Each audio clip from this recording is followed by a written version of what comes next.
is the Big O Show.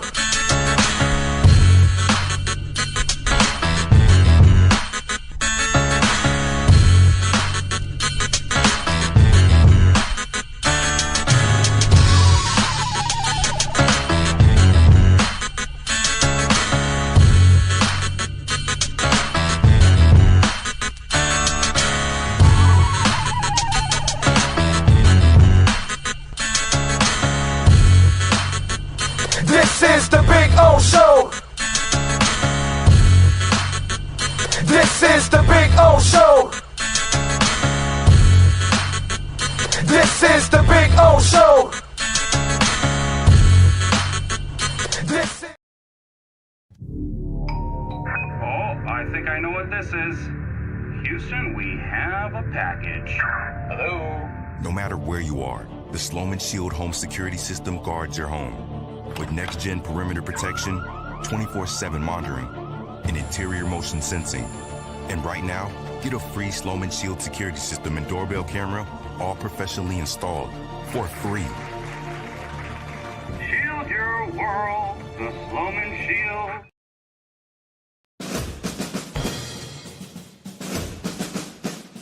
It starts every morning before the sun comes up. Projects are laid out. Plans are made. Equipment is fueled and loaded with inventory to handle all service requests. Orders are given to an army of skilled landscape maintenance professionals, certified arbor trimmers, irrigation technicians, and licensed pest management experts who fan out to communities and businesses all over South Florida. Experienced, on time, and dependable. Our staff is fully trained, licensed, and insured. Contact us by phone, email, social media, or through our website to answer all your landscape questions. We are Cutter's Edge. Total Landscape Solutions.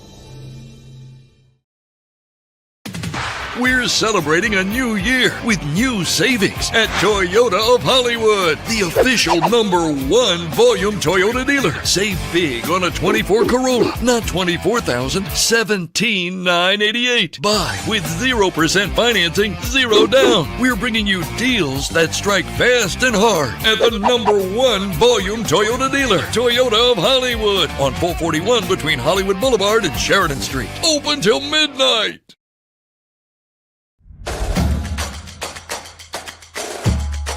Welcome to Caneswear. New store, new items, same great experience. Family owned and operated since 2010, Caneswear has the latest merchandise from the Miami Hurricanes, Miami Dolphins, Florida Panthers, Inter Miami CF, and more. Come visit us at our store in Davie on University Drive, just south of 595, or online at caneswear.com. Caneswear, the spot Miami fans shop.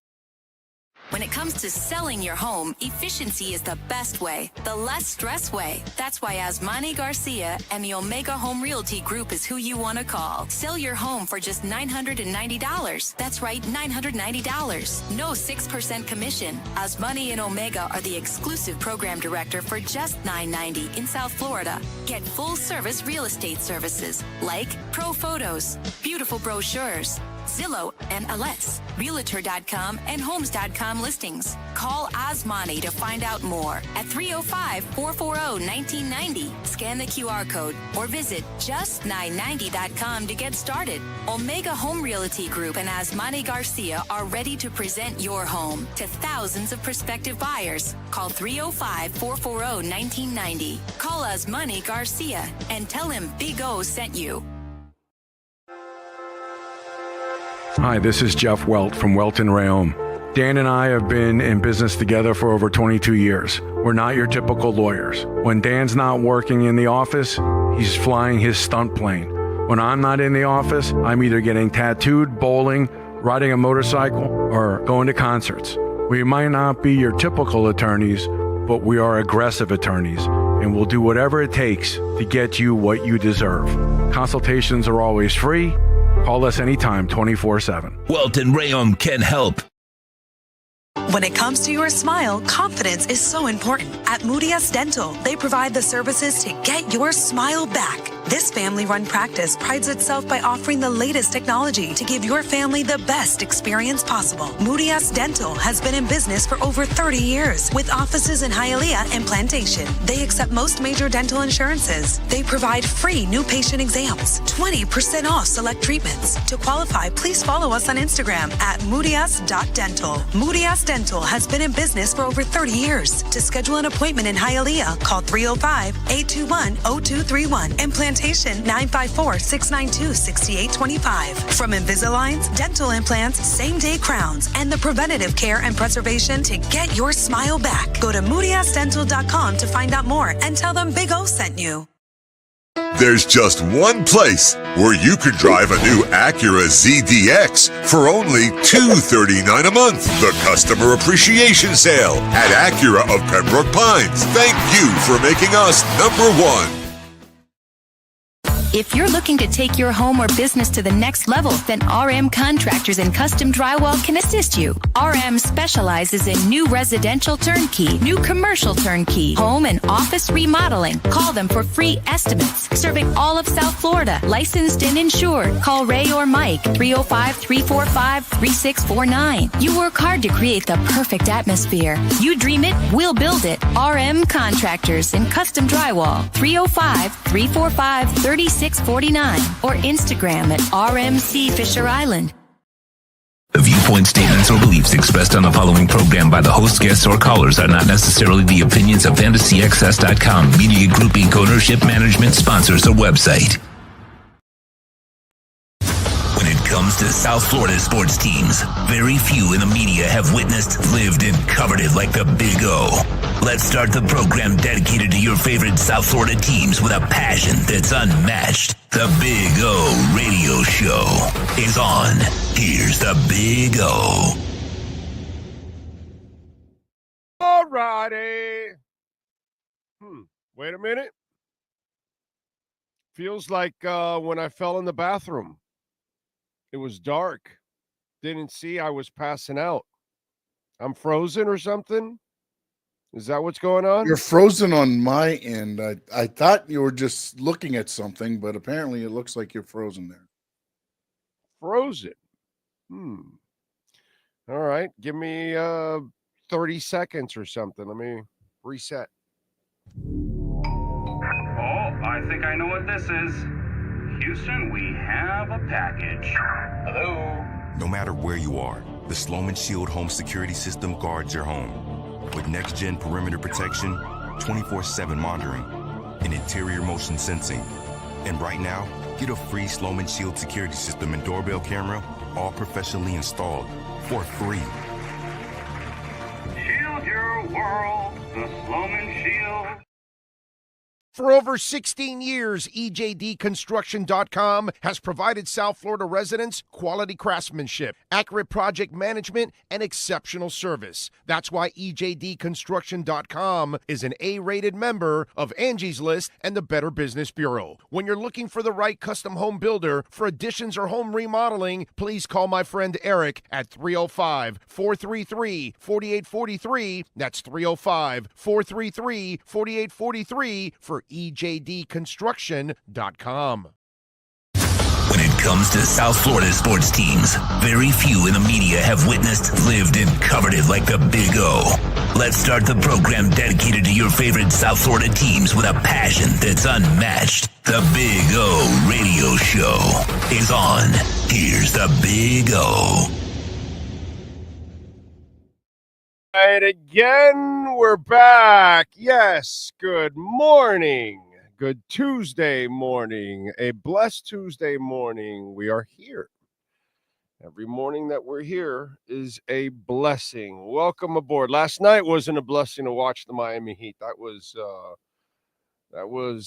just, the good thing is you get to find out about, what the team is and who they are and what each of these players are and what they are collectively and all that good stuff. And we kind of talked, we told you what they were yesterday on the show. So just in case, you can check out that rant. But last night, that performance, I mean, Tracy Morgan really, he put it all in just one act. In one act. That's all you need from Tracy Morgan. Right there, courtside, just puking his guts out. And, I mean, that was right there. That was a sign of the Heat fan right now. Not the Knick fan, but the Heat fan. Even though Tracy Morgan's a Knick fan, not a Heat fan. But just for him to witness the Miami Heat, look what they did to the man. Just throwing up all over the place. I mean, it's a bad high. The Heat is bad crack. It's like drinking something less than Thunderbird or Mad Dog 2020 or whatever bad alcohol the kids nowadays drink when they got to get cheap alcohol. What is it? I'm not exactly sure. Does that shit even exist still? Does Thunderbird exist? Does Mad Dog 2020? Like, do the kids even know what Mad Dog 2020 is? Anyway, so it looked like Tracy Morgan had a heavy dose of Miami Heat 2020 or Miami Heat 2025. Okay. It's not Mad Dog 2020. It's Miami Heat 2025. Basically, that's kind of the new bottle right there. Ooh, that was it. Christian says he still drinks it and that it still exists. So Christian is probably drinking a little Mad Dog right now at 10:06 in the morning. Nice job by you, Christian. Way to go, buddy. Cheers. It's like original for looks, says Aquavision. Let's see. Lenny Pena, Big O, Sean, all there. Man, our Heat suck. We are lottery bound, which isn't necessarily a bad thing. It's where we're at with the Miami Heat. I was thinking about this. Let me just look it up really quick here, because I think this is what I'm talking about right now is the only thing that can actually save. Okay. Nikola Jovic was drafted 27th overall.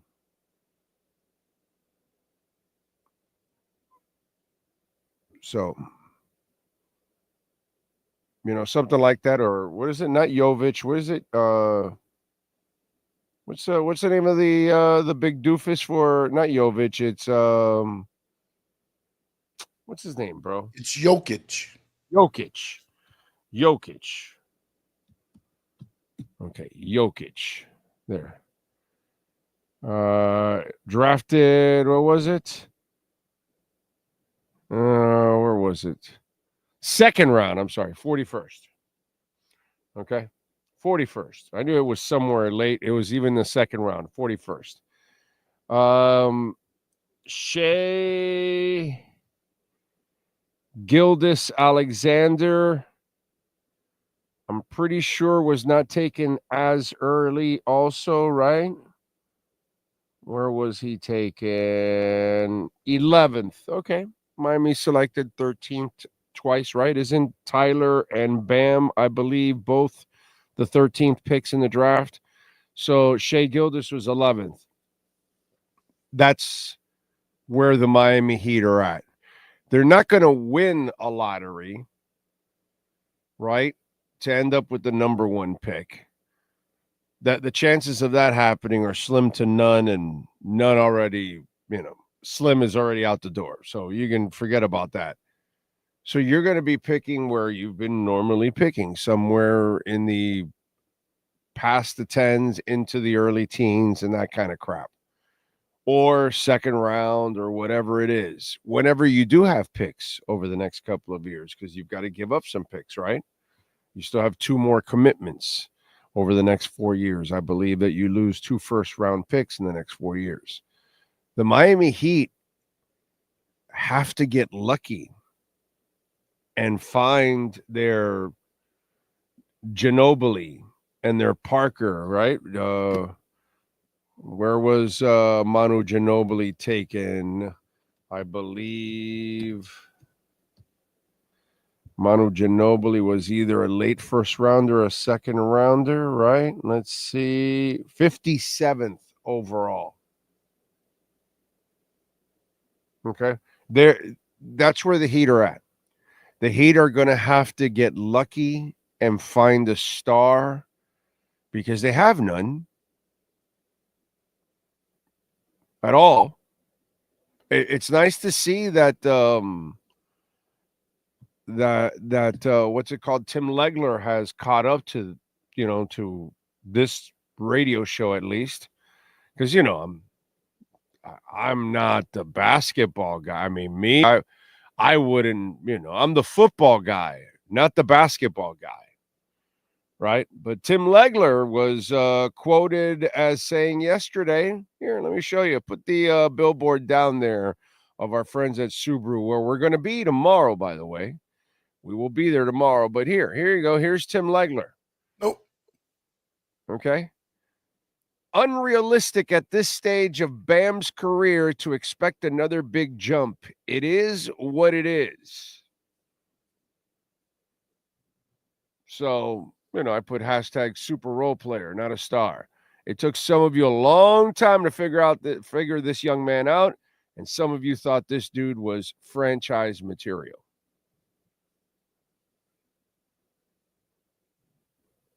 That's our problem. They need real stars. And some of you were against me early in the season on trading Tyler. Now you're all on board. Isn't it funny? I mean, last night, you're playing against the Knicks, your two most important players. Bam, 5 of 12 for 12 points. 7 rebounds, 4 assists, 2 blocks in a game that they need you to star because you're not a star. Tyler, 10 of 18, 0 of 3 from three-point range for 20 points. That's your supposed stars. But some of you want to, make out as stars.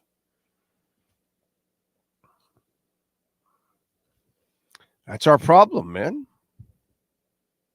That's our problem. No stars. I've been harping that for a while now. But I'm the football guy, what would I know? So, Heat need to completely reset. Whether Pat Riley likes it or not, he, as I said yesterday, has set his team up already for a reset, whether he likes it or not. Why? Because incompetence has got us to this point. The 8-game losing streak, I blame on the front office. You have a spineless team, a soft team, and the worst part is the front office, most in the media, in the basketball media, they have misled. Okay, as Kool and the Gang would say, misled. They misled a lot of people with this Bam crap. Bam's a terrific player, but he's not a star.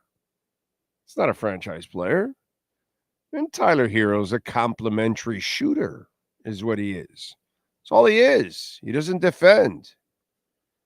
He's not a tough player. And for all announcers, for Heat announcers or writers or anybody who wants to make Tyler like this clutch player and he wants to be big in big moments and all that, that's a load of horse shit, dude. A load of horse shit. No stars. We overjudge players. Well, they overjudge players, not on this show. Front office has done a mediocre job for 10 years now.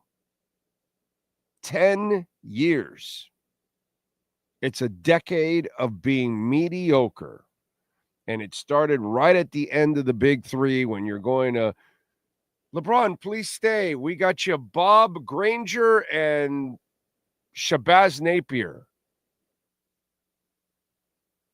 At that moment right there, it's like that's your Mike McDaniel doesn't know what down moment it is.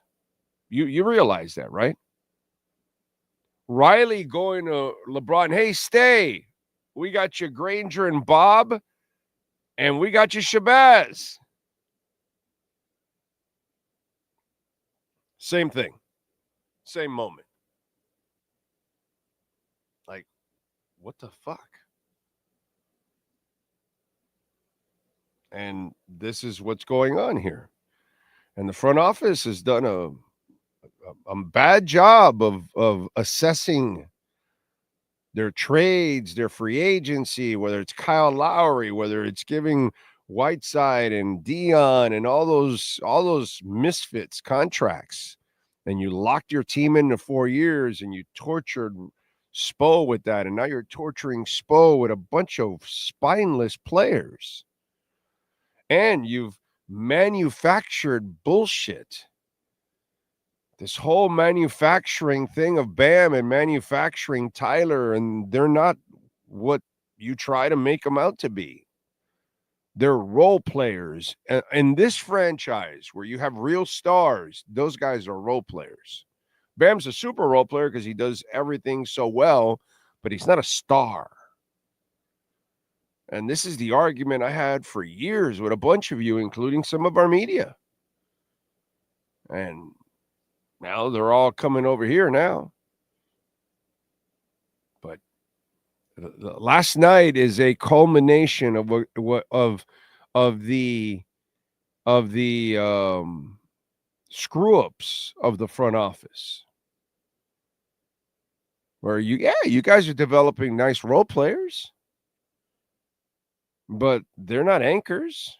And hell, even these role players, they don't even carry themselves like Keith Askins.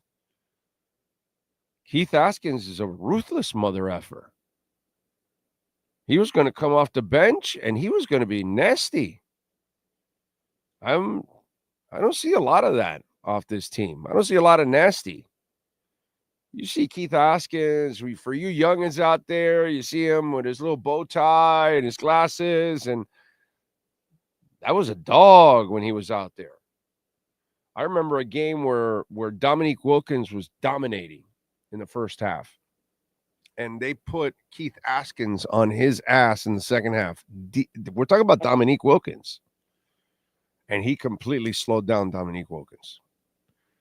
You know, things like that he brought a nastiness to the game.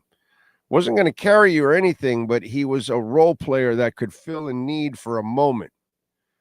And he was reliable. That's how Udonis grew from the bench, because he was a son of a bitch. He was going to come off the bench and he was going to set the tough pick and get the rebound and defend and hit that 15-foot baseline jumper that was going to be money.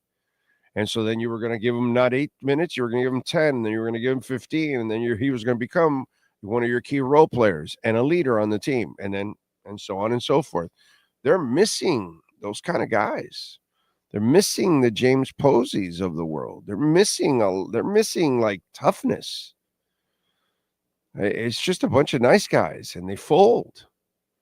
And they fold every time they get pushed. Every single time. This is so, as I said in my rant yesterday, this is the most unlike Riley team I have seen in the Riley era, which is just absolutely amazing. And it's an exclamation point on how mediocre the front office has been for 10 years. That's all. So I feel bad for Spo. We have ruined 10 years of this man's career because the front office does a lot of hard-headed crap and has just kept chasing their tail. And now they're forced to go to a rebuild in a stretch where they're going to be missing first-round picks. Like, it's so fucked up. You know? It really is so fucked up. And it just it crashes into a perfect storm of more negativity. Where's the light at the end of the tunnel? Please tell me, where is the light at the end of the tunnel right now for the Miami Heat? You want to make shit up again? Because that's what Heat Nation loves to do. Oh, no, the Godfather's going to get it done. Oh, yeah, no, Mickey's going to do it. No, yeah, they're going to find it. Yeah, no, they're going to make that trade. No, yeah, here comes the next whale. We're going to keep doing that? You watching the last 10 years? Wade works for another franchise. Just want to remind you of that. He works for another franchise. He doesn't work for the Heat anymore. Secretly, privately, whatever you want to call it. Okay? Symbiotically, I don't give a shit. Not happening anymore. So they have no picks.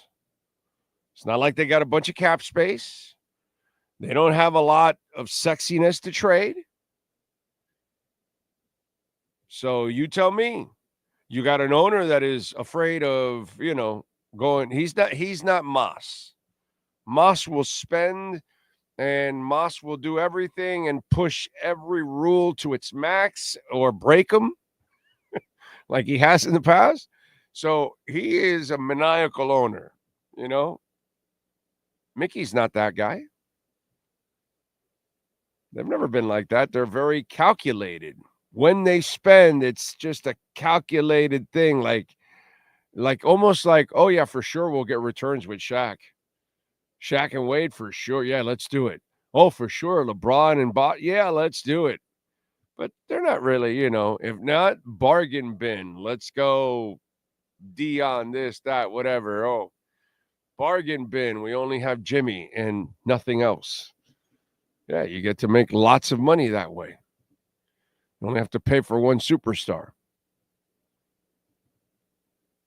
So,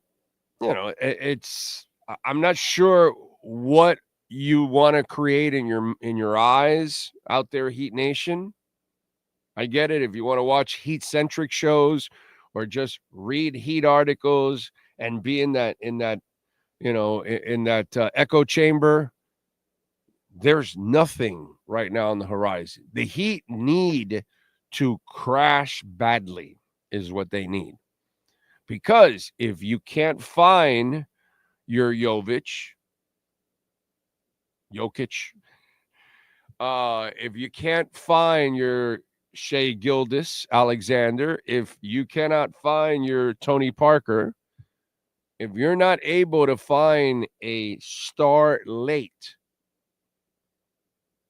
how in the hell are you going to get there? Because you don't have the picks to get a star. Nobody wants to come here. Nobody. Okay? That's the other thing. Drop it. It's not a destination.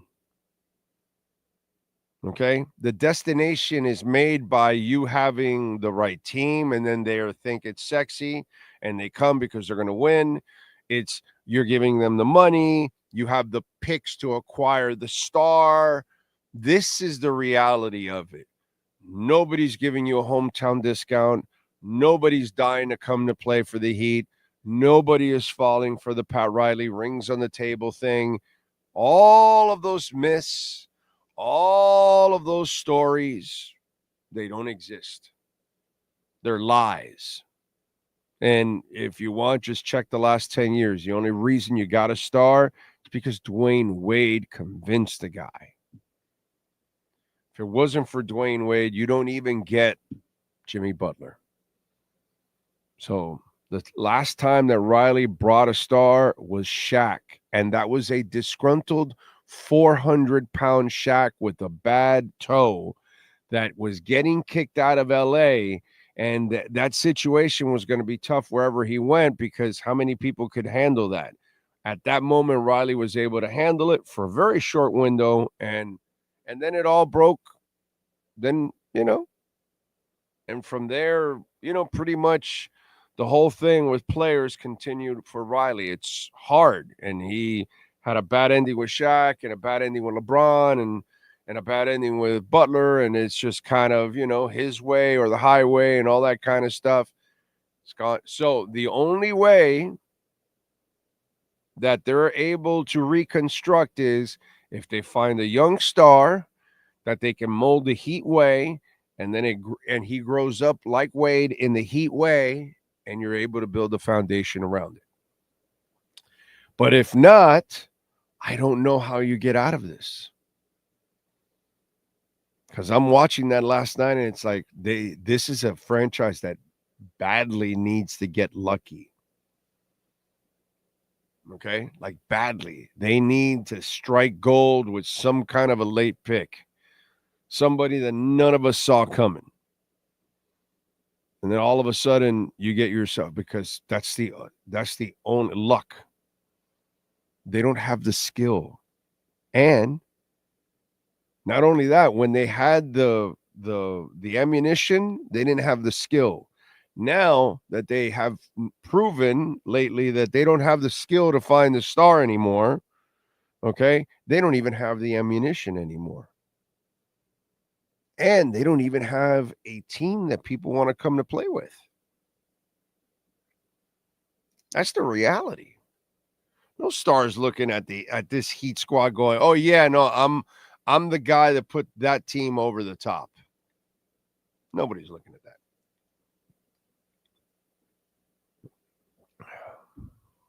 That's the reality. That's the reality. And nice to see that the Tim Leglers of the world, the NBA experts are figuring out the super role player. And by the way, not for nothing, but you have to admit that might be the best nickname ever in local sports that nails exactly who a player is. Super role player. That is Bam Adebayo to a T, bro. To a T. He's not a star. He's not a franchise player. He is a super role player. Perfect number 3. Go find yourself 2 real stars. And that's where Bam will look really, really good. But, man, that nickname I gave him a few years back, it couldn't be more perfect for Bam Adebayo. Because that's what he is. He is a super role player. Oh, by the way, if you're wondering why I'm wearing a Miami FC kit and a Miami FC hat tonight, good luck to Miami FC. 7 o'clock at FIU Stadium, U.S. Open Cup. They take on Naples. Nothing against Naples. They're a Florida team, so I have a little love for him being a Florida guy. But, I got to choose sides. And I got to go Miami FC. And Ricardo Silva is a good man, has dedicated, in a big-time way to local soccer. So good luck to Miami FC. I was thinking about maybe going tonight. Is it going to be, by the way, is it going to be cold again tonight? Or is it going to warm up? Jesus Christ, dude. Because you know what I'm thinking? Maybe I go to FIU Stadium for the hell of it, watch a little U.S. Open Cup action. Not bad, by the way. And let me tell you, tomorrow for Inter Miami's game against Miami United. Yesterday I had Miami United's kit on. Miami United had a really nice thing going on at Mylander for a few years. It was really good. But anyway, those tickets should be super cheap because Messi's not playing. He's already admitted that he's injured. He's not playing for Argentina, and they don't need him tomorrow to beat Miami United. They've got plenty on the bench, and the tickets should be really cheap. So if you want to go, check out an Inter Miami game and get a cheap ticket, I would imagine that the tickets, I don't know, Sean, if there's a secondary market or anything for those tickets.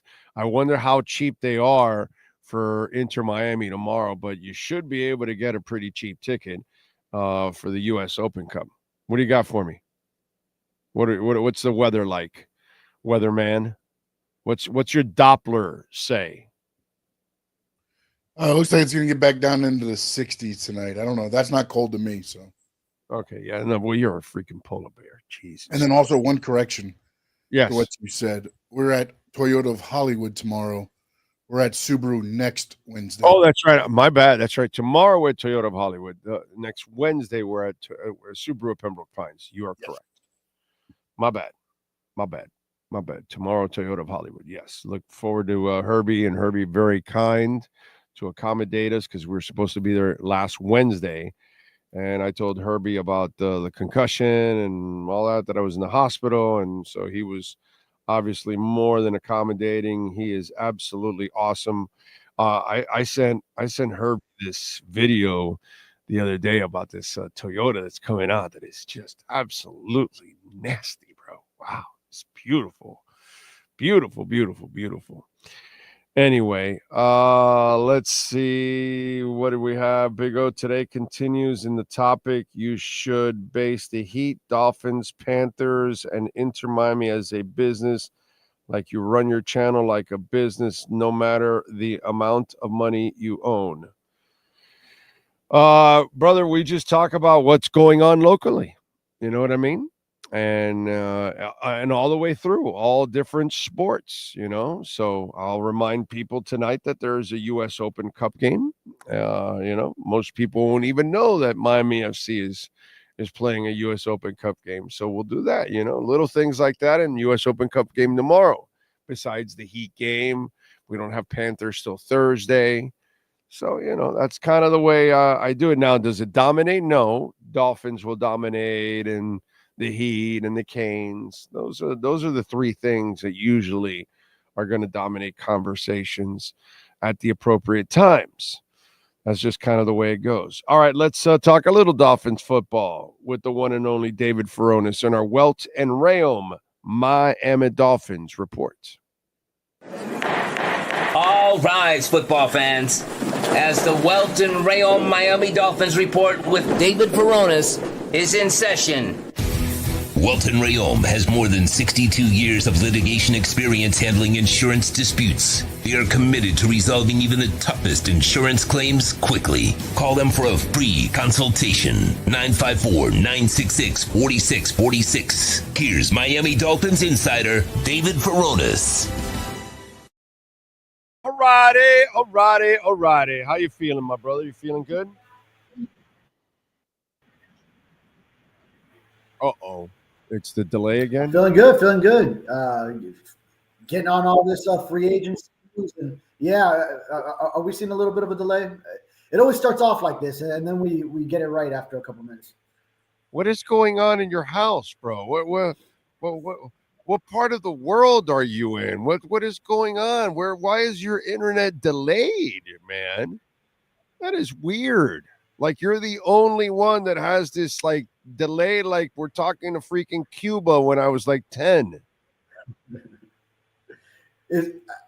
I think it's more so probably my work laptop than anything. I just go a long time without ever going to IT with any complaints and just deal with it. So I do feel it like it's trying to work harder to compensate whenever I join the show. But maybe I should get something figured out. But yeah, I think you might want to do it on the phone or something instead, or But I think we're on the right track here.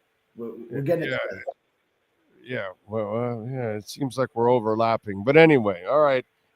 Sharon Neal, I mean, is that how desperate we are? We got to talk about how we're going to miss Sharon Neal as he departs, the guy that couldn't cover. Oh, God, Sharon Neal.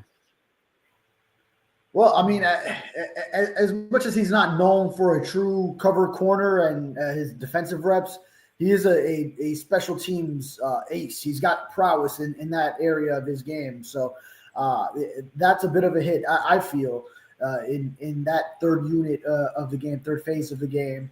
And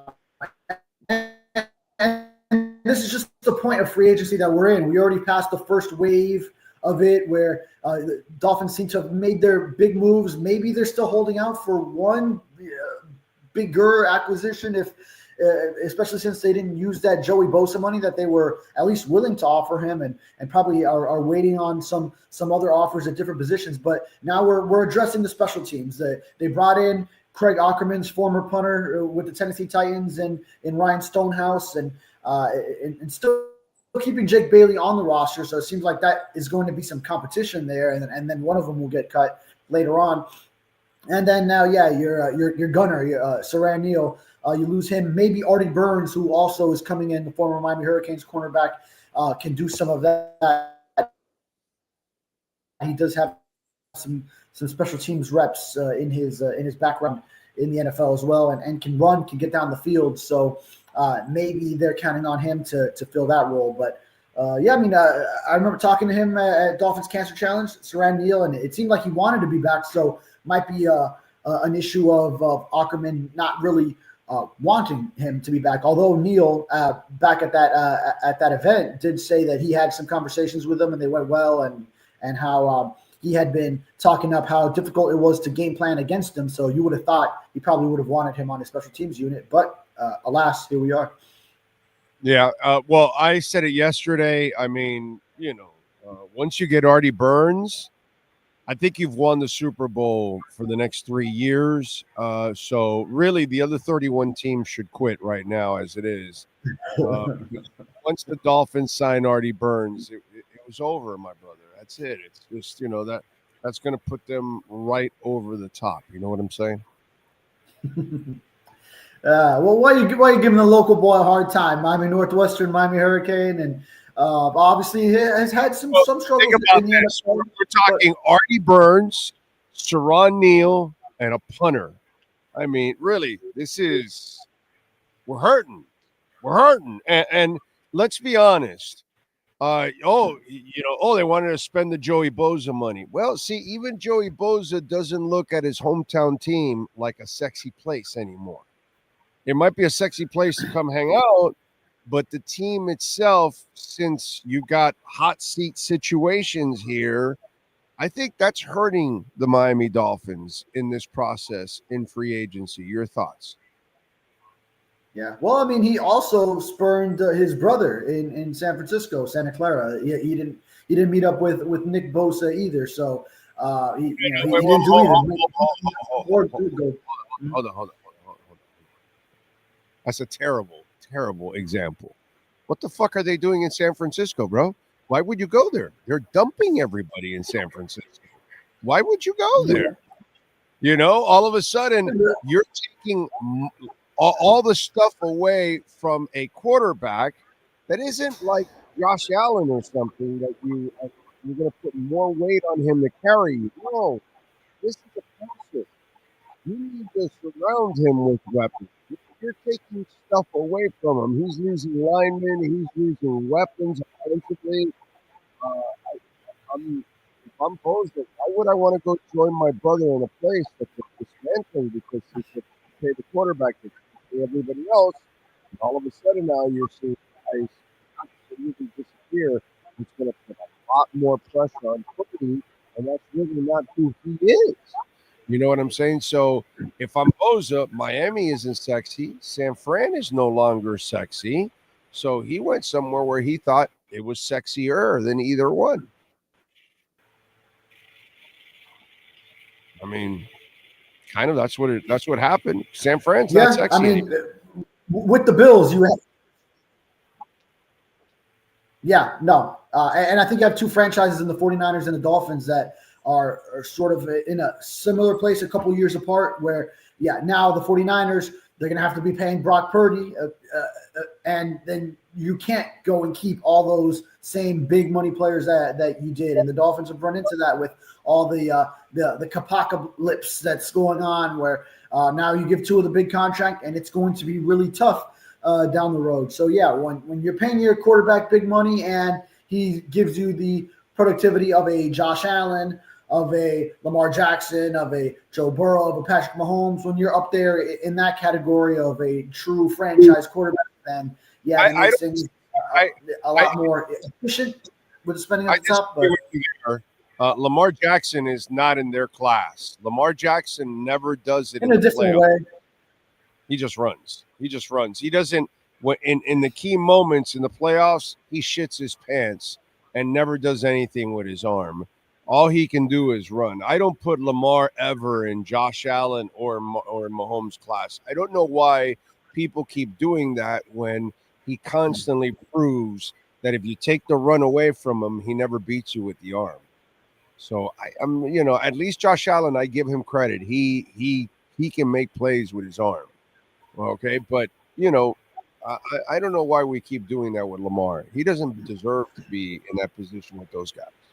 That's just me. Yeah. Now, Josh Allen doesn't have so much more playoff success than him. I mean, the 2 times they met head-to-head, yes, they met in a divisional round game, and Josh Allen won. And those were the 2 times that he reached an AFC championship game. Lamar Jackson has been to 1 AFC championship, so neither of them have been to a Super Bowl. So, I mean, you give Josh Allen a slight head up on him, but it's just Patrick Mahomes has been running through it, and then the 1 year it wasn't. It was Joe Burrow getting through the AFC, and then even he hasn't been really back in the playoffs at all in the past couple of years. So, but yeah, it's not like Josh Allen is like light years ahead of Lamar Jackson in terms of playoff success. Just a couple of times went 1 round deeper is all. Well, my point is I've seen from Josh Allen with his arm in the playoffs where I've never seen it with Lamar Jackson. Nothing. It's all running. If the running game's working, then that's fine. And by the way, he made it to the AFC Championship game. Why? Well, let's see. They got the bye week. They played a rookie quarterback in Houston. You're in the AFC Championship game. So, you know what I mean? It's like also stars aligned and all that, it's kind of like the Heat making it to the finals against the Nuggets and Heat fans looking really legit. No, you're not actually, bro. It's just that Embiid was injured and that Giannis was also injured. That's the reason why you're in the finals, bro. You're not legit.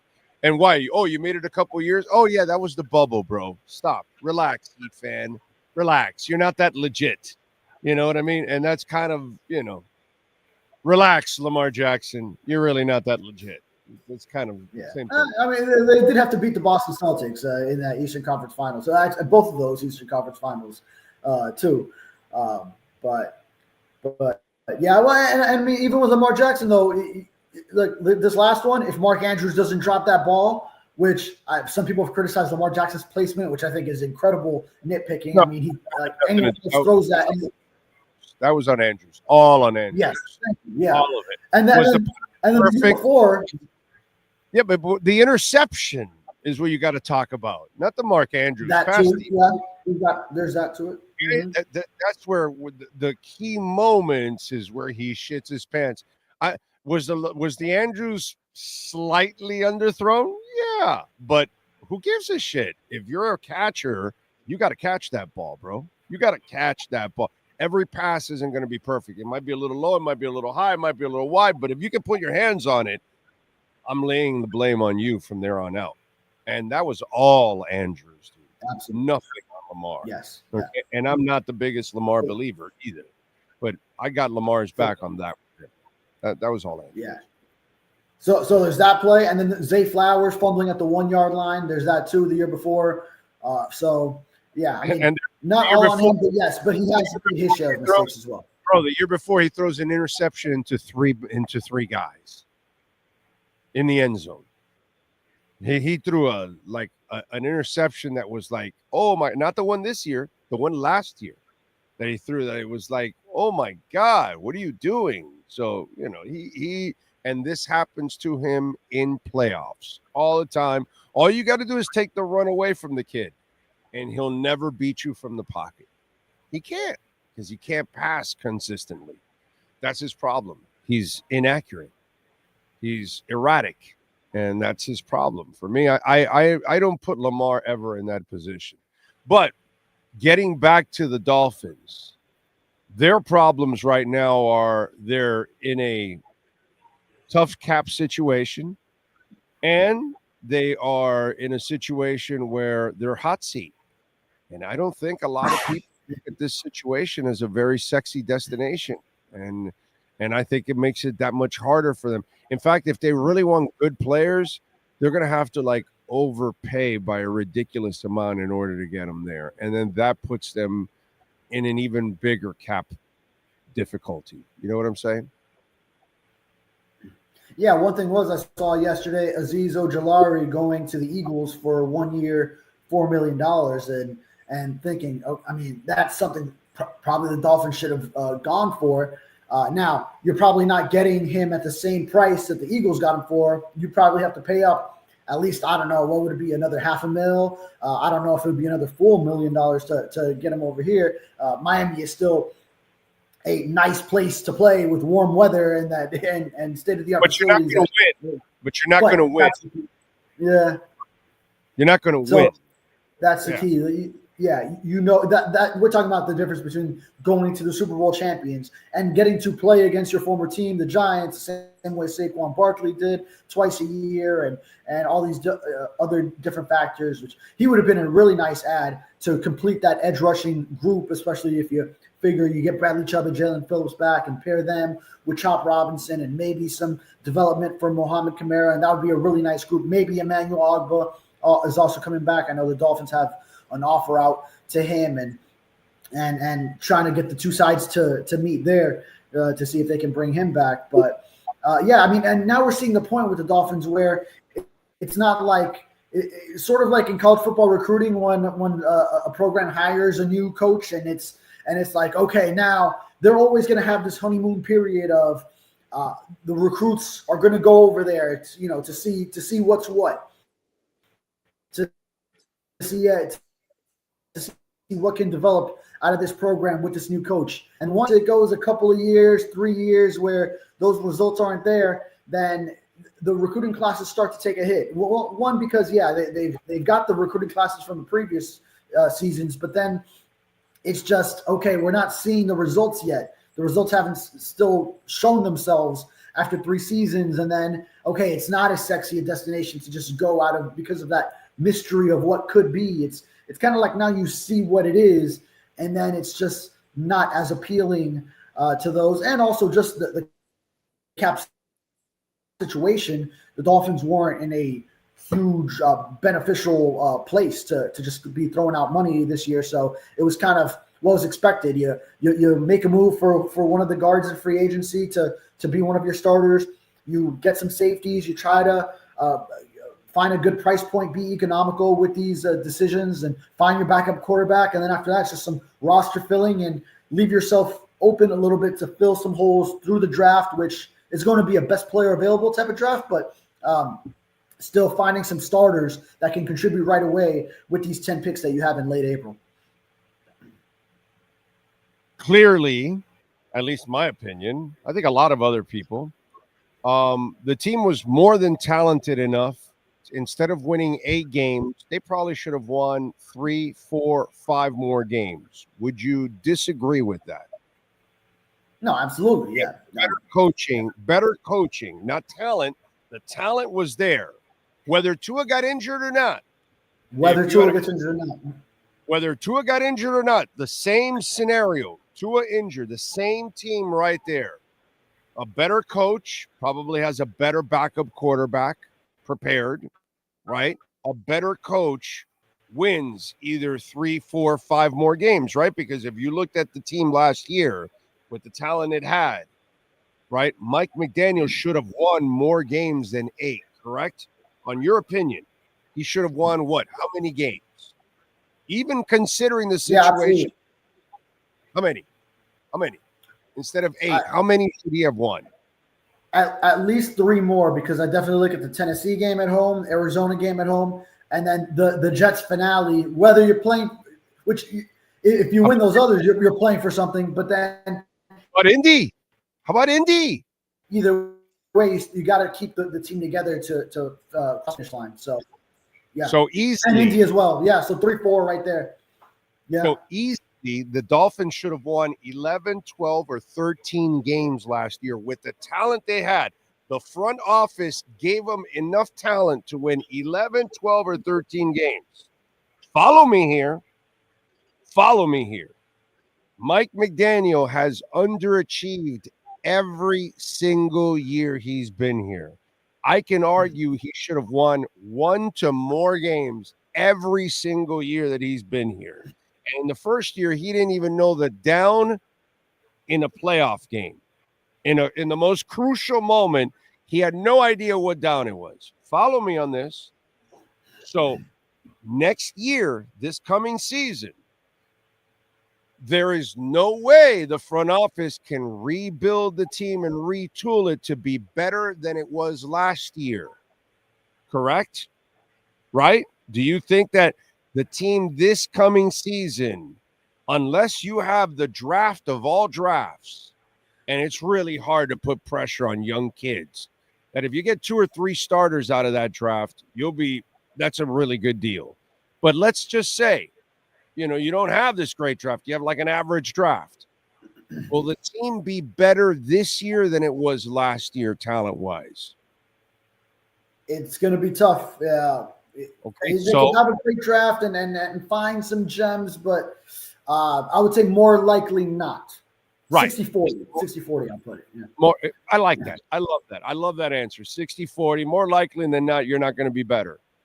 So is Mike McDaniel going to be better?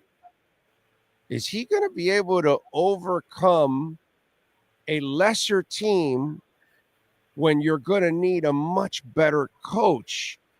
Example, Sean Payton. He has to tear the scab off, bro. He has to trade Russell Wilson. And he has to take the big fucking dead cap hit. So now there's like $30-something million that he cannot use of the cap. And he has less money than everybody else to use for players. And he still made the playoffs with a rookie quarterback. So is Mike McDaniel the coach you need to get to the playoffs in a season where the team is not going to be nearly as talented as it was the year before? What do you think about that? Yeah, that's the challenge for him, that he's going to have to be better. And then I agree with you that every step of the way, like you're talking about a team that he inherited that was already having winning seasons in 2020 and 2021 with much less talent.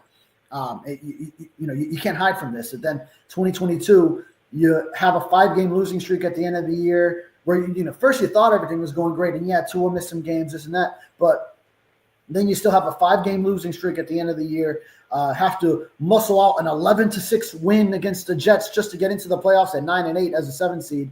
And then everyone's like, okay, but they made a playoff appearance. There's back-to-back playoff appearances now between the 22 and 23 seasons. It's like, we're talking about a 9-8 season, and then a year in 23 when it was all aligned. I mean, that was a year when you really had it all together, because even you talk about difference in talent from last year to this upcoming year, 2023, you still had Christian Wilkins, you still had Robert Hunt, you still had Brandon Jones as a safety, you still had Andrew Van Ginkel, and even Xavier Howard over there as a tandem with Jalen Ramsey for a few games that you had them both together. With Tyreek Hill in year 2 and Jalen Waddle and Tua Tagovailoa playing a healthy season. You actually had Tua for the whole year that year. And then you had the start that you had, 9-3, and then you blow a 3-game lead in the division. You actually had the AFC East locked up. I mean, like 99% chance to win the AFC East. And you blow a 3-game lead with 5 weeks remaining. That will forever just be like, how that was the chance against Buffalo. Well, it was right then, and then you still blow that, end up all the way back in the wild card as a 6 seed, going to frigid Kansas City, and then last year was what we saw, where there still could have been another 3-4, you say up to 5 wins, which a little bit, that's every year in the NFL that you could always point to. They could have won that game, they could have won this game, but easily 3. Easily 3. Easily could have won 7 games. Okay. And let me tell you, I'll make an argument that really it's 4, because you mentioned the 3 and you left the Colts out. For me, those 4 are like, dude, come on, bro. You should have won those. Yeah. Like, that sucks. There's also the NFL. Like, you're not going to win every game that you should win. And then there's every year, every team is saying, oh, if only we won that game. And That's what the good even a team that goes. No, doggy. That's what the good teams do. The good teams win the ugly games. The good teams like Kansas City find a way. They eke it out and they win it. All the good teams find ways to win ugly games that they're not really sharp in at the beginning, games that they made mistakes in, whatever it is, games that they got outplayed in early on. All good teams, when they're really good, they find ways that throughout the season, that by the end of the year, you're like, boy, remember that game and that game and that game? Wow, that was effed up, but they found a way to pull it off. Those are the good teams. The bad teams are the ones, which is what Miami has been for 40 years, bro. It doesn't matter if it's Marino or Shula or Jimmy or Wanstead or Adam Gase or Flores or now Mike McDaniel. They all shit the bed in key moments. They all do. They all fold. They lose in cold weather. They lose on the road. They don't win big moments. None of them accomplish anything. Nothing. From the Shula Marino era on, they didn't accomplish jack shit, dude. They never won anything. They got lucky and flukish in the Marino era because Marino was super hot and they got to the Super Bowl, and they proved they never belonged even to be on the same field with San Francisco. It was like Miami-Denver in basketball a couple years ago. The same shit. You got flukish. You got there. Yeah, you had a hot year, but you didn't belong anywhere near there. You know what I'm saying? So, and in the end, in the early 90s against the Bills, they would get their asses kicked all the time. And now against the Bills, they get their asses kicked all the time. Nothing's changed for 40 years. Dude. It's the same freaking team that I've been watching. It's funny. Doesn't matter what the faces are, but it's the same choking dogs. That's why you're not a good team. You don't win those ugly games. The good teams come in and they win when they're not their best. Those are the best. Those are the ones. Yeah, it's been a quarter century down here with the Dolphins, and then you saying all this where the faces change and it's all the same. It's 40 years. Yeah, I think about a story I heard from an agent. That's based down here in South Florida. I won't say his name, and not the big one that everyone thinks about. But he told me he met Mike McDaniel and then was like, "Hey, I've been here long before you've been here, and I'm going to be here long after you're gone." Like that's how he introduced himself. Like just alluding to how many different coaches he has seen and he has dealt with the Dolphins. And it's true. I mean, it's just to your point. I believe it or not, when I've had a couple of run-ins with media relations people, I've told them the same thing. I say, hey, man, it's all good. I'm going to outlive you every single time. So it's their city. You'll be out of the business. Whatever it is, I'm here. I'm 35 years. None of you will last 35 years in any of these places. So, I outlived Harvey Green, bro. Okay. So, it's all good, dude. It's, that's doesn't matter who you are on what team or whatever. We're going to have run-ins. And if you want to be an asshole with me, that's fine. I can be the bigger asshole. In the end, you will be gone and I'll still be here. Just like coaches. You'll be gone and I'll still be here, man. It doesn't matter. You know what I'm saying? But whatever. It is what it is. But I think right now the Dolphins are in the biggest rock and a hard place they've been in, unfortunately, because of their failures to get over the hump because of the coach for whatever reason, or the quarterback or whatever. You've built up to a crescendo now where you desperately need to save your job, but you haven't created the environment that people want to be a part of. And, watch the Panthers. Do you want to be a part of the Panthers environment, or do you want to be a part of the Miami Dolphins environment?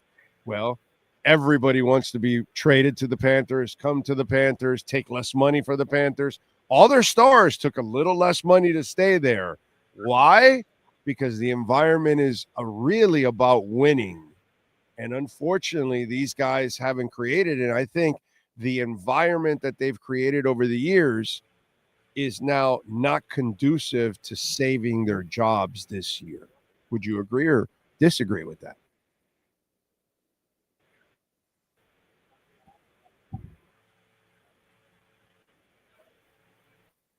Oh, I think we got a permanent freeze on his ass, Sean. That's not, he wasn't just listening.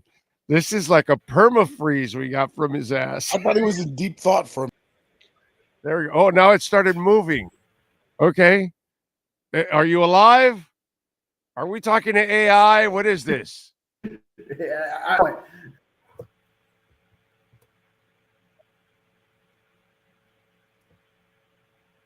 Did you hear the question? Are we where are we at here? Bro, he's got a shit. No, not the question though. That monologue. I guess we're back. I didn't hear the question you asked me though. Oh. All right. Quickly, considering the situation that they have created over the last couple years, they don't win, and now they don't have the ideal fiscal situation right now, right? They're not sexy. You look at the Panthers. Everybody wants to join the Panthers. Everybody wants to be traded for the Panthers. All their stars took less money to stay there with the Panthers.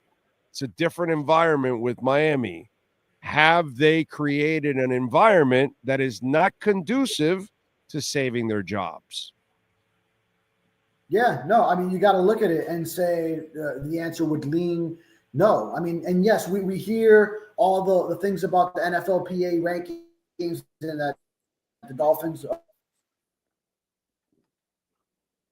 back-to-back number one in that regard.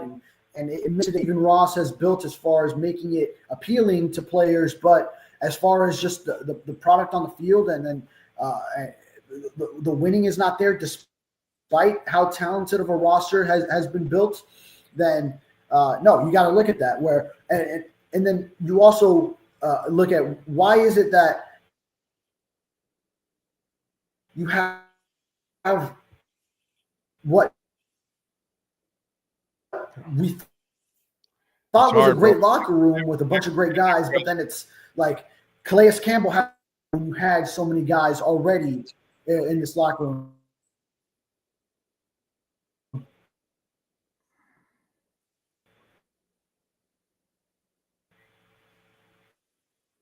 It's frozen. All right, Sean, let's yeah, we're missing too much, my brother.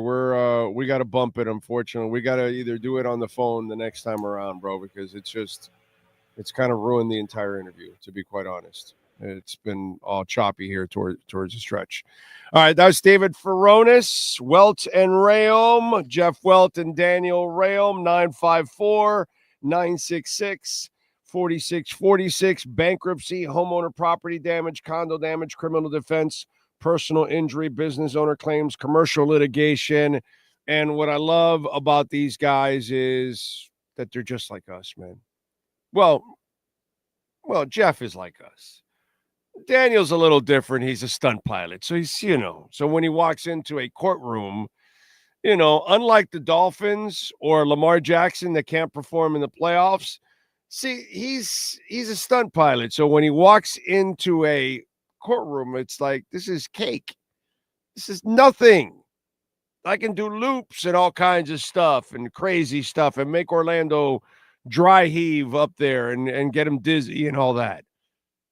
Yeah, it's some crazy stuff. But no, seriously, Jeff Welt, Daniel Rayom, and the consultation's completely free. You're going to love it. Jeff is absolutely awesome. Concert goer, big music guy, loves his Dolphins, loves his Canes. So you can connect with him that way. 954-966-4646.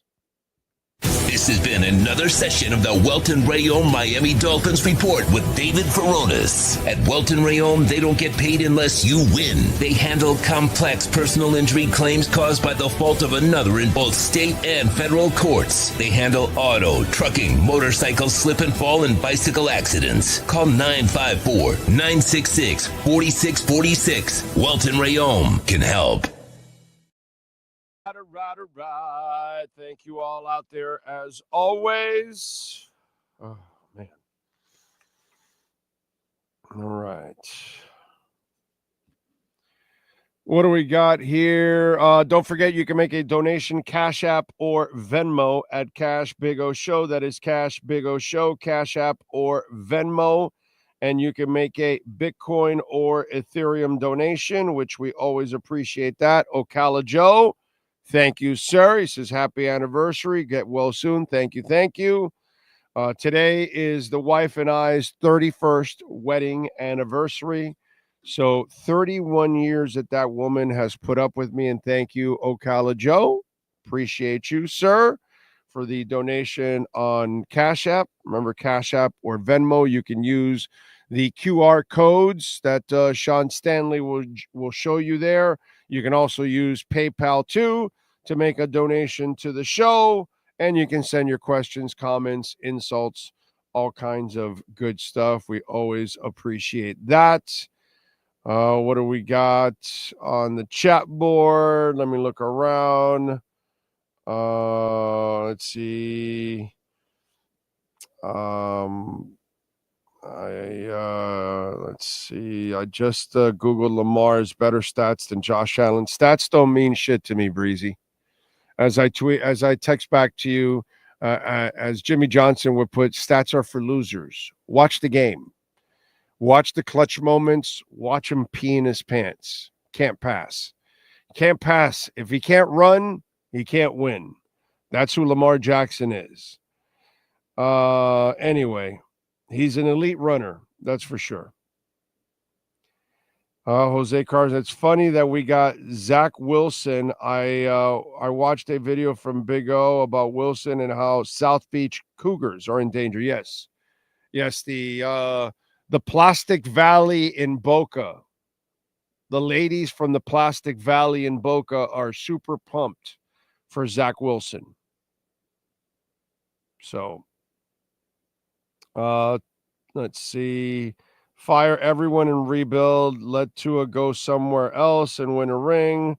Well, they're stuck with Tua this year and next year. Then they can part ways if he doesn't play well and continues to do stupid shit and gets injured. I've said it many times, 2023 was lost our lifetime as a fan. We were so stacked, injuries and coaching killed us. Yeah.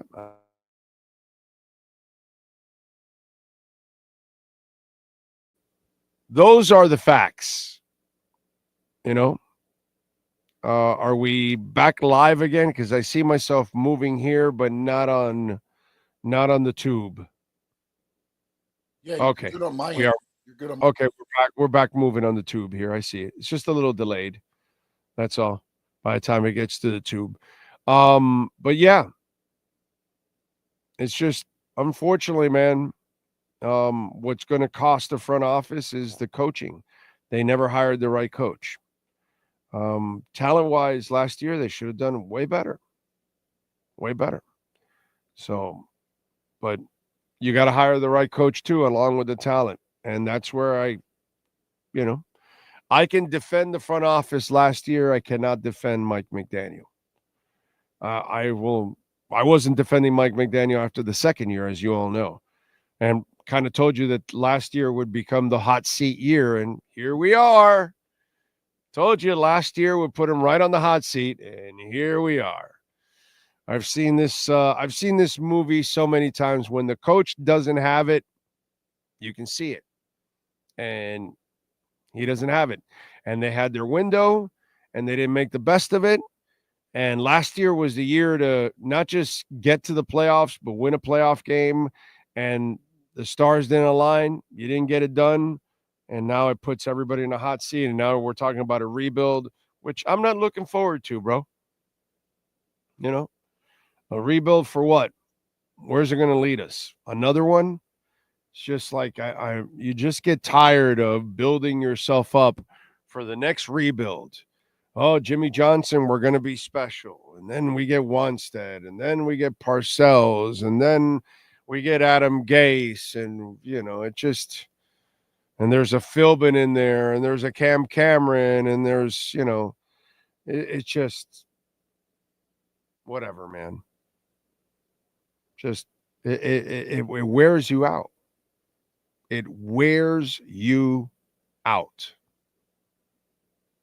And if anybody thinks that this guy is going to figure it out, you're lying to yourself. Everybody can tell that Mike McDaniel doesn't have it. Anybody that thinks he's going to figure it out is just a sad fan that wants to lie to themselves. That's all. That's the only way I can see it. There are no facts that you can stand behind saying that Mike McDaniel is going to figure this shit out. I'm expecting a disaster of a season from Mike McDaniel. That's what I'm expecting. I've seen this story before. Weaver will get his chance to be an interim head coach this year. There's no doubt in my mind. That's how bad it is. For me, at least personally. What else do we have? Yeah, Furones does have the worst Wi-Fi. Yeah, it is absolutely terrible. Yeah. Maybe we should get rid of the executives in charge of coaching hires and personnel decisions over the last 8 years. Just a thought, but we all know Wolf and Parcells still have Ross's ear. Yeah, no, they don't have Ross's ear. It's just Ross keeps making bad decisions. Has nothing to do with any of that. Parcells didn't pick Adam Gase or any of that crap that goes on. It's just been one bad decision after another, So that's all. But then again, Nico, you don't think that, personnel you think was the issue last year when clearly it wasn't. Personnel was not the issue last year. Coaching was the real big issue last year. The coach didn't even know how to set up a quarterback. And he kills the starting quarterback that he has, But the personnel department will go down because they didn't hire the right coach. Both times. Not Flo and not McDaniel. But their personnel decisions would have been more than good enough to win with a real coach. But once you keep making defensive coaching changes, schemes change, player needs from one scheme to another changes, and it's just counterproductive. If you don't hire the right coaches, you're going to get burned. And talent wasn't the problem last year overall. It was your coaching. And that's been the problem. You hired Flo, who couldn't put together an offensive staff. Bad job. Can't hire a coach that can't put together a staff. You can't hire a coach that can't coach on game day. And so that's where the front office has really burned itself. Because if it nailed the coach, it would have nailed the scheme, the way you play, like the Baltimore Ravens haven't changed the way they play, or the Steelers. They change their coaches, but they keep their philosophy. So it allows you to keep the consistency of the players that you want. We have yet to ever do that, from Shula to Jimmy Johnson to everybody else. Schemes change constantly. Assistant coaches, coordinators, head coaches, front office, too many changes.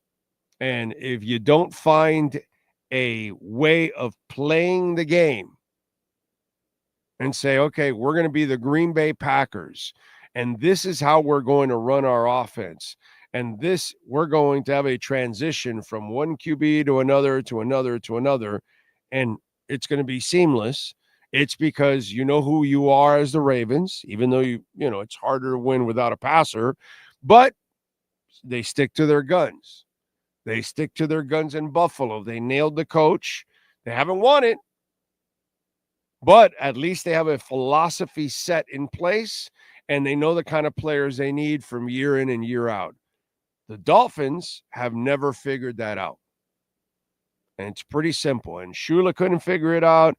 Jimmy couldn't figure it out. Wannstedt couldn't figure it out, and so on and so forth. And it just goes on and on all the way till now. Nobody can figure out how to find a consistent way of doing things. You know, the Heat had it right for a while, but the game changed. They have the coach that has adjusted to the changes on the coaching side, but the front office has failed to change, and that has set the team back. It's interesting that the Heat have the reverse issue of the Miami Dolphins. The Dolphins, they've had some pretty good actual personnel come through because not only do they play here, now you got a whole bunch of players all over the NFL that are former Miami Dolphins, or you're like, wow, this guy's good, and he used to be here, and he used to be here, and he used to be here, and all that kind of shit. And it's funny how that works out. But the problem is if you keep changing coaches and you keep changing personnel and all that kind of stuff, this is the rut that we continue to be in.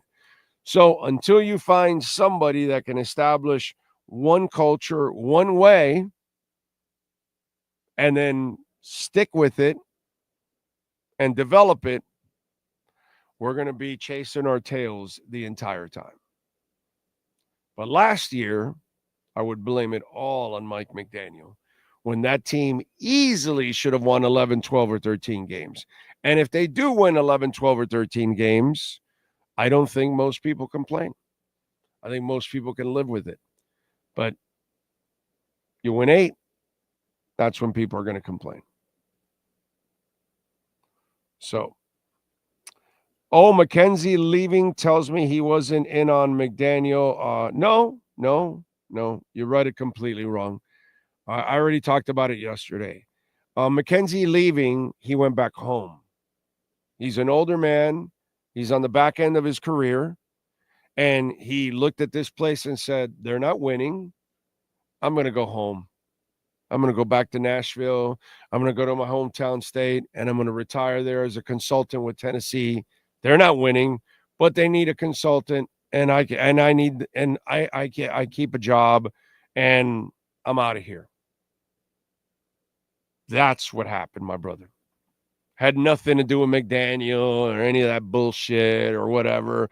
So whether, Steven, you made it up or you heard some silly-ass writer or Dolphin podcaster or something come up with that bullshit, whatever it is, whether you made it up or not, you're wrong.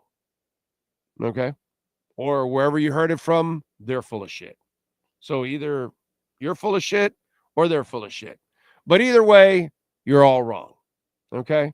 Mackenzie is from Tennessee, is from Nashville. That's his hometown state. That's all he did. He's an older man on the back end of his career and said, this ain't going anywhere. Let me just go retire. That's where I'm going to live for the rest of my life anyway. I'll just consult the Titans, my hometown team, and I don't have to move ever again. It's over. Simple, dude. Had nothing to do with McDaniel. Had to do with the whole situation. We're not winning shit here. I'm not getting a ring. These guys are going to get fired at the end of the year. I'm out of here. That's all. CYA.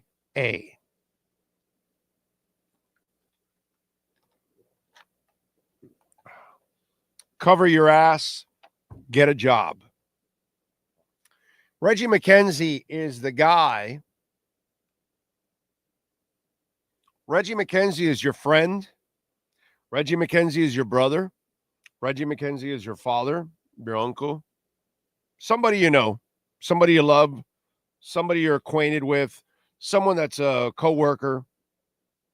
But he's that person that's really smart and can like see through the trees and says, hey, today I quit. Dude, you quit your job? Yeah, I quit my job. You got another job, right? Oh yeah, dude. Yeah, I already got it set up. I was looking for it the last couple of months. I got it set up.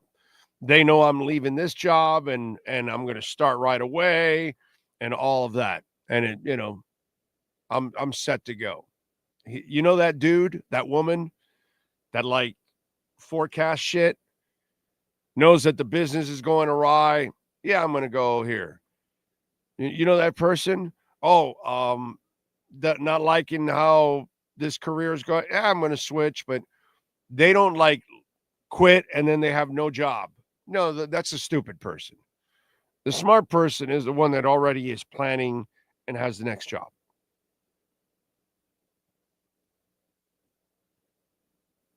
Okay? That's Reggie McKenzie.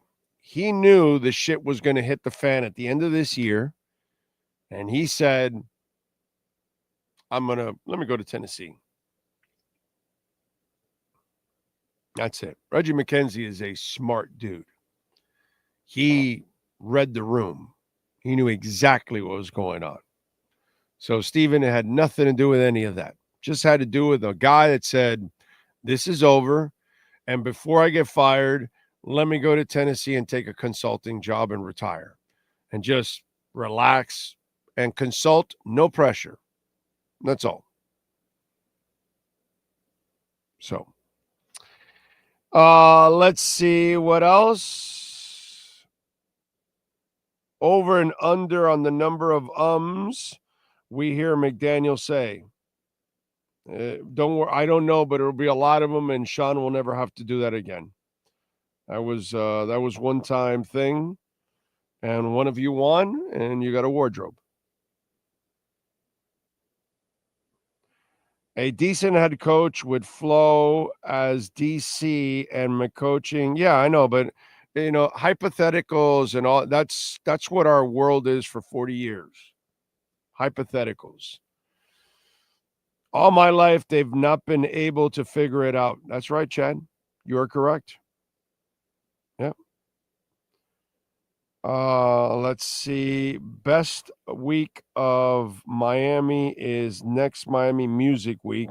Saturday going to Live, Miami Cascade B2B with Axwell.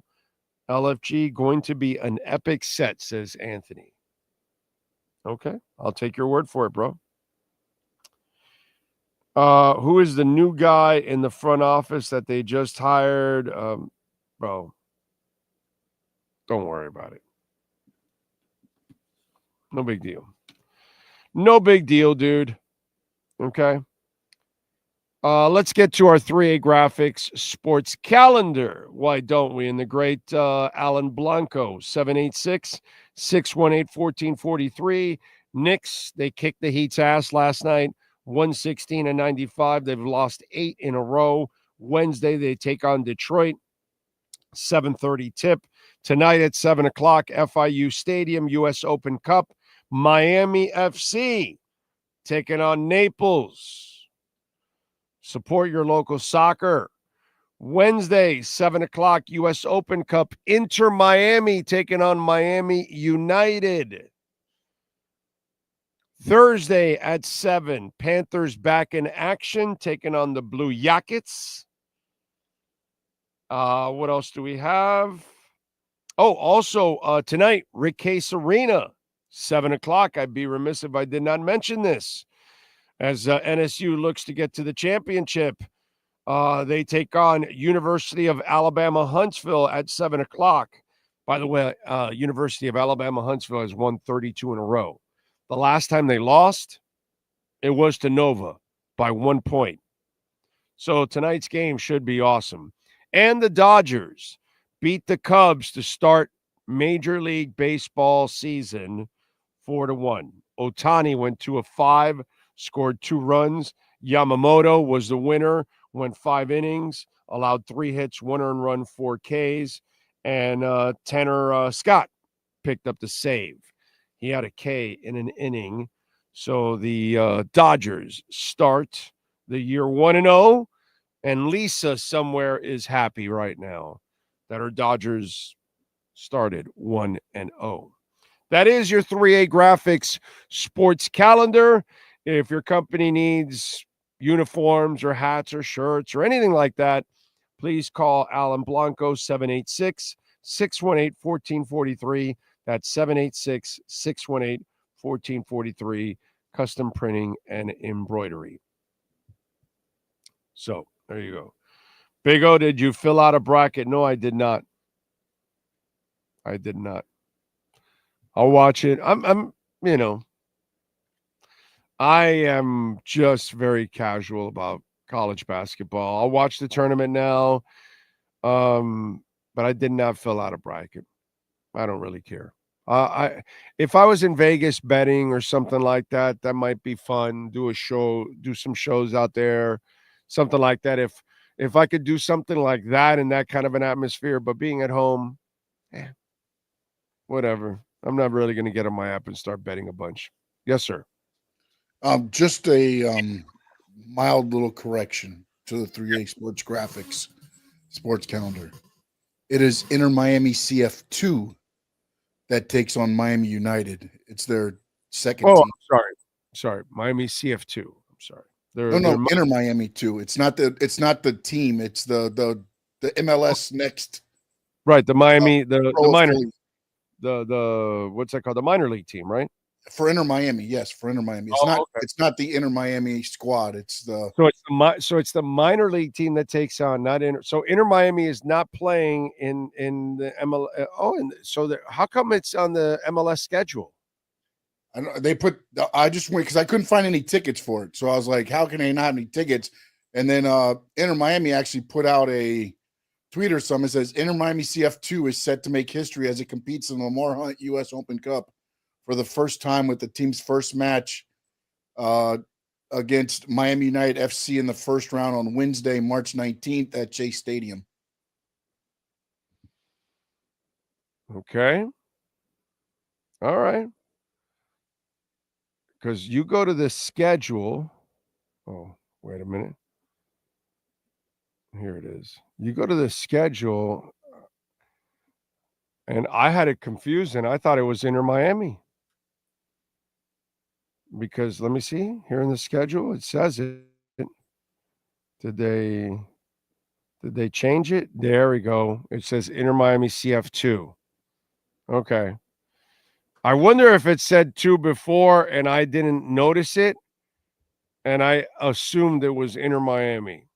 I don't know. They just sent out the press release, so maybe they caught it. Okay. And then they sent I don't know all of it, but I was looking everywhere for tickets, and I'm like, I can't find tickets anywhere. And then it was on their website, and it said CF2. So I just wanted to. Okay. And the ticket prices, I don't know what they're going for, but you have to send them your information to get tickets. So I don't know how much they're going for. They should hold. It's going to be much. They probably should hold this game in Miami United Stadium instead of in Miami. Yeah. It's probably a loser for them to open the doors and host that game, actually. Yeah, probably. Yeah. Whereas Miami United, it might be something where they break even or make a little money if they host the U.S. Open Cup game instead of doing it at Chase Stadium, which makes no sense. Makes no sense. Just stupid. Just see, this is where you need Doge. See, here's where Elon and the boys need to step in. This is not fiscally responsible. Again, I don't care about either side. I make fun of both sides. Okay. I think both parties are clowns. So just relax out there. You got to be able to joke around, bro. God, I miss the days when you can joke around politically about everything. And everybody took jokes about every side. We just laughed about it. God, 30, 40 years ago, life was so different. Man. Red Fox, Don Rickles, these people would die now. There's no way Richard Pryor could ever survive in today's world. Oh, we watched it with the end of the Neil Rogers show that got destroyed because of all the limitations.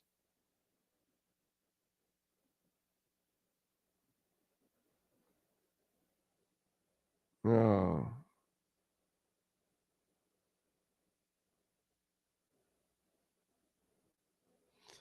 Oh, yeah. Somebody just tweeted out, Jay Maris Real. Big O's take, Bam is a super role player, has never been more clear than now. I used to deny this. He was right all along. There you go. There you go. Good to see people coming to the dark side and understanding the tooth. Because, you know, there's the tooth. True Fin fan. Hey, Frankie, 4517. I don't know what that is, but thank you for the super chat. I have no idea where you're doing a Frankie Fresco there. I think Frankie was promoting the Gators basketball team again in the chat, and I think everybody thought it was the football team. So now they're jumping on him about the 45-17. Somebody asked if he filled out a bracket yet. Then Frankie commented, Florida Gators, let's go. And then it turned into football. Oh, okay. Well, yeah. George Carlin, yeah. All these people could not survive in today's world, bro. There's no way that kind of comedy could ever thrive now. They're too sensitive. We used to make fun of Gerald Ford falling. We used to make fun of Jimmy Carter and his peanut ways. Reagan, by the second term, we're making fun of him, you know, memory. George Bush Jr., no new taxes. I mean, it just goes on and on and on and on and on and on and on. Bill Clinton, I'm not going to have sex with that. Did not have sex with that, whatever. I forgot how he phrased it. I mean, we used to make fun of his voice. And I mean, it just like, it didn't matter what party you came from. It was just like a free-for-all.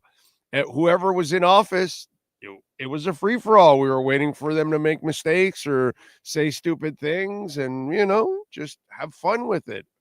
It's kind of what we did, you know. Nowadays, God, so terrible, so weak. Andrew Dice Clay, yeah. I mean, but Andrew was like, he was like just brutally obvious. You know what I'm saying? There was at least more color with some of these other guys, but damn. But yeah, no, none of these guys could ever survive nowadays. It just, yeah, it would never happen. Would never happen. Yeah. Rodney Dangerfield could still kind of get away with his shtick in today's world. You know, not totally, but more than the other guys I mentioned. Whew. The other guys I mentioned, they crossed like several lines, you know. But again, in those days, we could do all that. It was normal, you know. So what are you going to do? What else do we have going on in the world of sports to talk about? On the Dolphins side, outside of, you know, the loss of Saron Neal, which I think, you know, I don't know how we're all going to recover from that one, you know. But again, with Artie Burns in the mix, I mean, you really don't need a coach. You don't need a front office. You don't need anything. Artie Burns should be more than enough to get you to a title. So that's the good thing. You know, we really make some real big time shocking news here in Dolphin land here the last couple of days. Artie Burns and the loss of Saron Neal. Wow. A hell of a loss, and then the greatest gain of all. Oh, what the hell happened to Bitcoin? Wasn't it supposed to be a bull run? Oh, it'll happen. It's just we're waiting for the Trumpster to pull his whole thing. As I said a couple of weeks ago on the Crypto Bro Show, which will return next week, by the way. I think I'll be fine to start doing 2 shows a week, or at least 2 or 3 a week. I don't know if I'll do it every day, because if we're still in this area, again, I'm not big on talking people off the ledge. But if you haven't figured it out yet, Shang Tu Sheng, and if you haven't listened to the Crypto Bro Show, I said this a couple of weeks ago. We are in the middle of a game of chicken between Trump and Powell. So Trump now is doing something that is shocking, obviously, a lot of people in retail. Real investors kind of know the bullshit that's going on. All the tariffs and everything going on, some of it is going to be legit. Some of the tariffs are trying to negotiate some stuff down or things that they want. But overall, some of the tariffs are going to be in place. Will they be inflationary? We're going to find out, right? Will it help? I don't know. But one way or the other, things will get worse economically in the short term for sure. And then that will either force Powell to lower rates, which will then turn the printers on. Bull run starts. Or this actually works and it does start producing the jobs. It does start lowering, interest rates. It starts controlling things. We'll see, but we've seen things now starting to tick up. All right, because tariffs are taxes. And who ends up paying it? You and me. But Trump is putting a lot of shock into the system. That's why I think the market is suffering again today, if I'm correct. Let me see. I think the market might be done. Yes, 330 points. So he wants to shock the system. And, I mean, the market, Trump was quoted during the Biden administration that because the market fell once like 1,000 points in 2 days. And he goes, if the market falls 1,000 points in 2 days during any presidency, that president should be fired. Well, we're at well over 2,500, 3,000 points now that it's fallen lately. All the gains from when he got into office, they're all gone. Is he going to fire himself? No. You know what I'm saying? But this is what he's doing because he's going to shock the market. We're going to have dips. Get ready for more dips coming. Okay, so you're going to be able to get stuff a little cheaper. And then eventually this is going to start the printers one way or the other. So whether they create a recession, inflation, stagflation, or whether they force the rates to come down one way or another, printer's going to start. And that's what he's trying to do. And he needs to lower the bond rates because they need to refinance $9.2 trillion of our debt.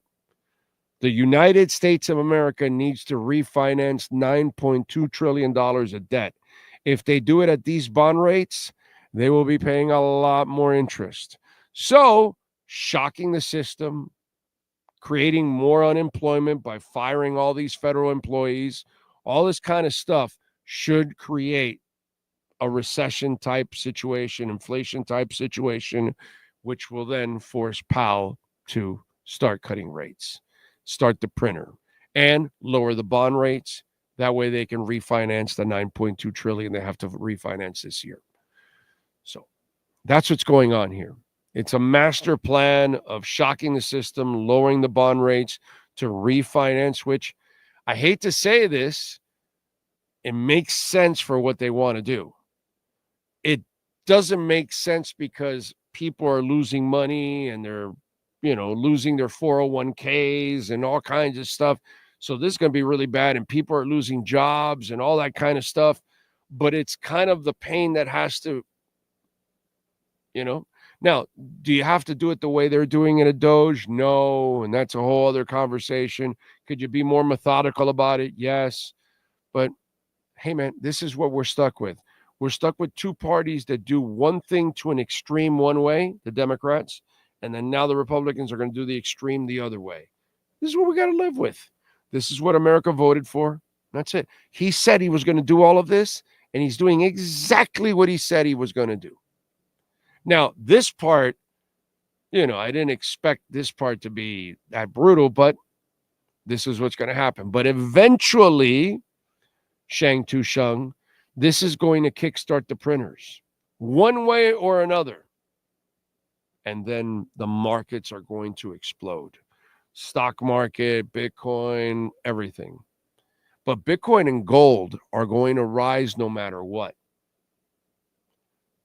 Altcoins and stocks are going to take a beating, and they're going to constantly take a beating. But there's going to be a point where we get to a point of inflation or recession that it will turn quickly on Bitcoin and it will skyrocket. Mark my words on that. But it's just a matter of just time. As long as you have the patience and you can hold your investment and buy the lowest you're going to get it now, you're not a financial advisor, but I'm just telling you what's going to happen. Okay? And that's it. And 6 to 9 months from now, we'll talk about it, and you're going to go, wow, you were right about that. We had the shock, we had the printer, and now we have the explosion. Wow, just like the super role player thing you said.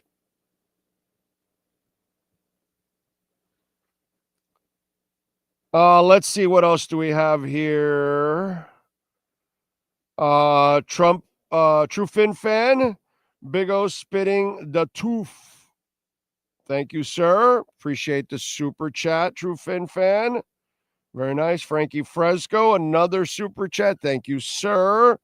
2 years ago, you guys were excited for FAU and the Canes, and now that Florida and FSU, I hear crickets, come on, support your state of Florida teams. Are they in the Final Four? Have they gotten anywhere? They're in the What's going on? Huh? You're in the tournament. The Gators are a number 1 seed. Okay. All right. So let's see what happens. Hasn't even just wait. Maybe they'll get on board. Maybe they won't. Frankie, thank you anyway. True Fin fan. Didn't Frankie hate on all the Canes all year? Yep. He hates on the Canes no matter what. If they're succeeding, he's never pulling for the Canes. He's always pulling for them to lose, but he wants us to pull for the Gators. Yep. Hope you're right. Oh, can Bitcoin go belly up though? No. It struggles to dip past 79. Although I got to tell you, I'm glad that Bitcoin has been hanging out in the 80s, because the 80s was the best decade out there. And I enjoyed the hell out of myself in the 80s. I had a blast in the 80s. So, Bitcoin blew past from 70s into the 90s and 100s. So I'm glad it's retraced a couple times here in the 80s. I like it. Allows me to get a little Bitcoin in the 80s. Can't beat that, dude. But yeah. And Shang Tu Sheng, what are you reading on MSNBC? You're reading Fox? Reading ABC? You're reading all these idiots that know nothing about Bitcoin? Belly up? Come on, man. Why is the stock market going to take a beating? Why? Because the tariffs and inflation and retail. Frankie, retail will sell. You know who's selling Bitcoin right now? The people that have barely owned Bitcoin. The people that just got into ETFs and now they're selling. The people that bought Bitcoin for a month ago, 3 months ago, 6 months ago, 8 months ago, those are the people selling. People over a year, they're accumulating. Like me. Like the smart people, like Ocala Joe, like I know Ray's watching somewhere. I know Lisa's watching somewhere. Some of these people that I know, Green Lion, they're accumulating.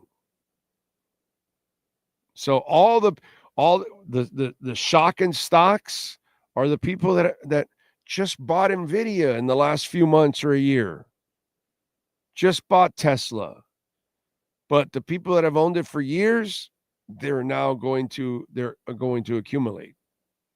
That's what's going on. It's the people that don't understand investing or can't handle it, whatever it is. Those are the people selling and giving us opportunities. So thank you.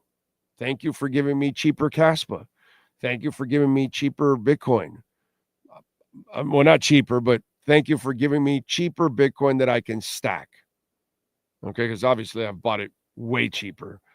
But if I'm not panicking at 16 or at 26 or at 56, why am I going to panic at, what is it, 81, 82? Right now, where are we at in Bitcoin? Dow is down 311 points, dude. And Bitcoin is at 82,000 right now. No. Michael Saylor is about to trying to raise 21 billion more to buy more.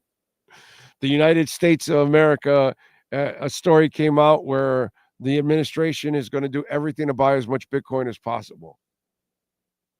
It's finite.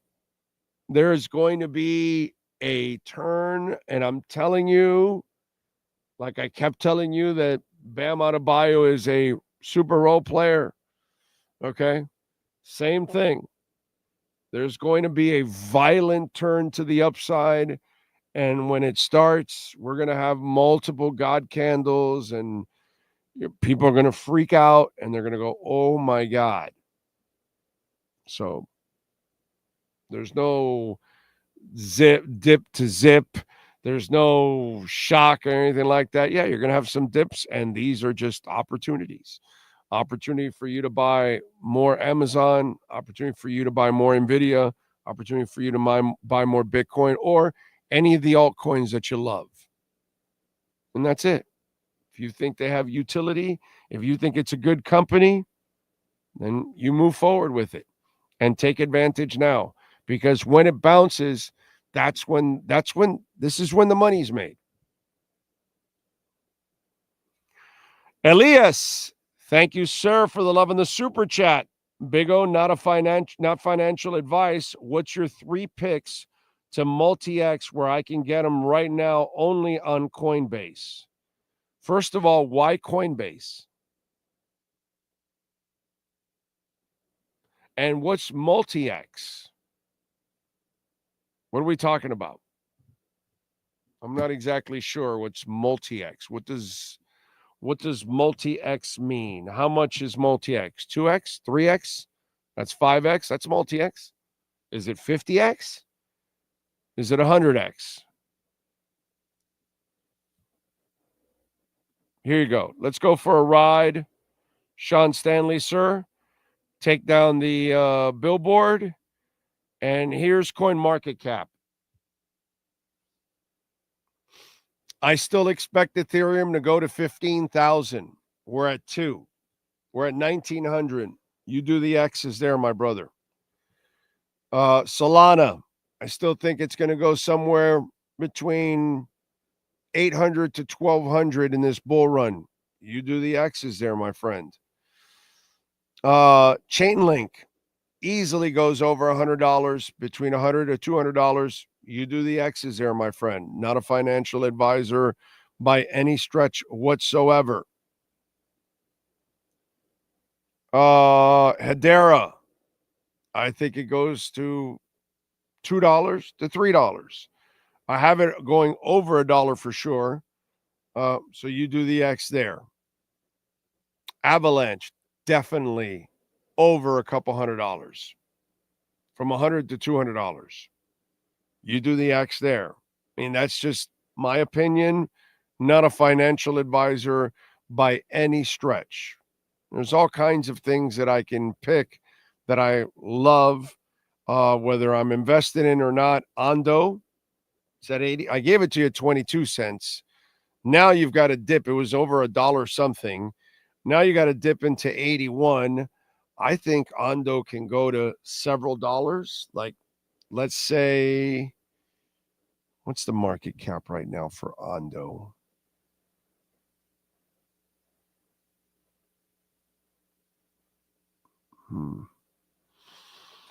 I think that Ondo can go somewhere in the neighborhood of $10 to $15 in this bull run. You do the X's there.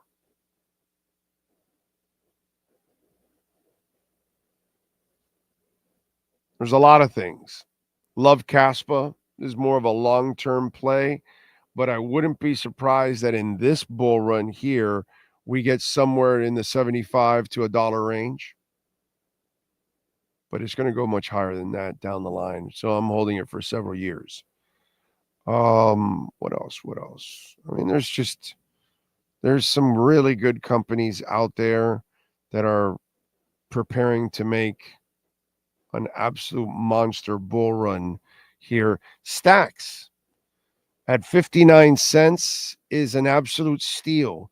This is the layer 2 that is built on Bitcoin. Bitcoin does not have the speed to handle. That's why it can't be cash. That's why Caspa, I believe, will be cash. Bitcoin will be a store value like gold. Bitcoin will be so valuable and so finite that I don't believe it will be in circulation as much as people think it'll be, because the rich, cities, countries, institutions will all gobble up Bitcoin. And as retail, you and me sell Bitcoin as it skyrockets, the rich will be there to scoop up whatever's left. So I believe it'll be more Caspa will be cash. And that's the one that's going to be running around the world. Stacks is a lot of the businesses that are built on Bitcoin. I think this is going to go to several dollars too. So there's just a lot of good projects out there. I love Jasmine. Jasmine will move with Bitcoin, and Jasmine now is at a dip, just a little over a penny and a third. I gave this to you guys when it was a third of a penny. So right now we were already as high as 5 cents. It'll surpass that when it's all said and done. There's a lot of really good companies out there, man. A lot of really good companies. So it's up to you. Do your homework, figure it out, and then invest in what you think is best for you. That's it. That's all I can tell you. Brett says, if you set a long-term diversified balanced portfolio with DCA, these market dips and volatility can be overcome and even profited from. That's right. That's right. And every chance I get to lower my overall price, that's what I do. Elias, thank you again for the super chat. Very nice. He says, I agree with all those picks. I meant I only have Coinbase right now. Heavy Solana, AVAX, ADA, some Polkadot. Okay, good. I like those. Long-term holdings. What exchange do you use for small cap coins? I like using crypto.com. I like using Binance. I like using Kraken and Uphold now. Use a lot of Uphold. Very convenient. Plus it has Caspa, which a lot don't have Caspa. So those are, and then sometimes for Bitcoin, I'll use straight up Cash App or Swan. First $10,000 you buy in Swan of Bitcoin, it is fee free. And it's always fee free to move also, which is good. Okay. Elias says, me cago in super chat. Autocorrect sucks. Thank you, sir. And thank you for the super chats. What else do we have here?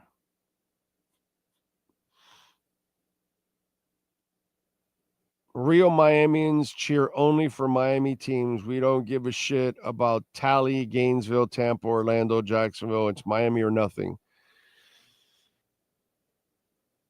Generally, he's right about that. He's right about that.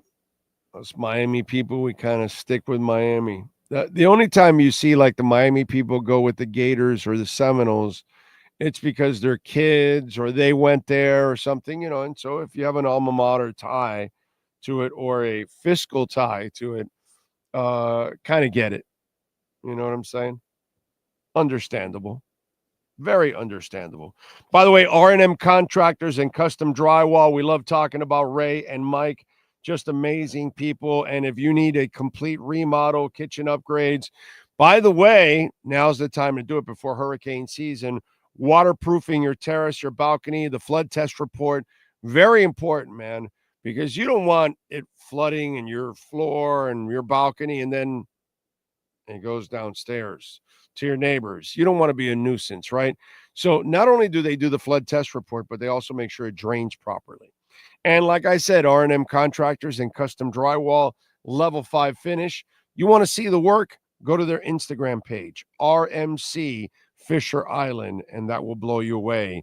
For R&M Contractors and Custom Drywall, 305-345-3649. Tell them that Big O sent you.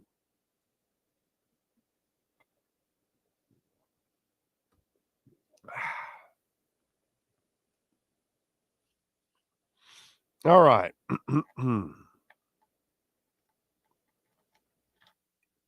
Let me get to a little music. Always love talking a little music. Change it up a little bit. All right. Let's start off with musicians born on March 18th. Let's see. Adam Levine from Maroon 5. Just saw him in concert. He was fantastic. Born in 1979 on this date.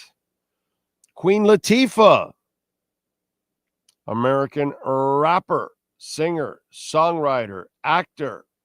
Born on this date in 1970. Won a Grammy also. Let's see what else. Jerry Cantrell, hell of a musician, guitarist, lead guitarist for Alice in Chains. Born in 1966, my date.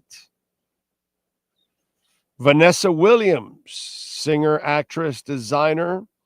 Born in 1963, Miss America. Irene Cara, What a Feeling. She was born on this date in 1953. Sadly, we lost her in 2022 at the age of 63 from heart disease. Bernie Tormé, Irish rock singer, guitarist, songwriter. Worked a little bit with Ozzy Osbourne's and a backing band named Atomic Rooster. John Hartman, drummer and co-founder and original drummer with the Doobie Brothers, born in 1950 on this date. Barry J. Wilson, another drummer, born on this date with Procol Harum, born on this date in 47.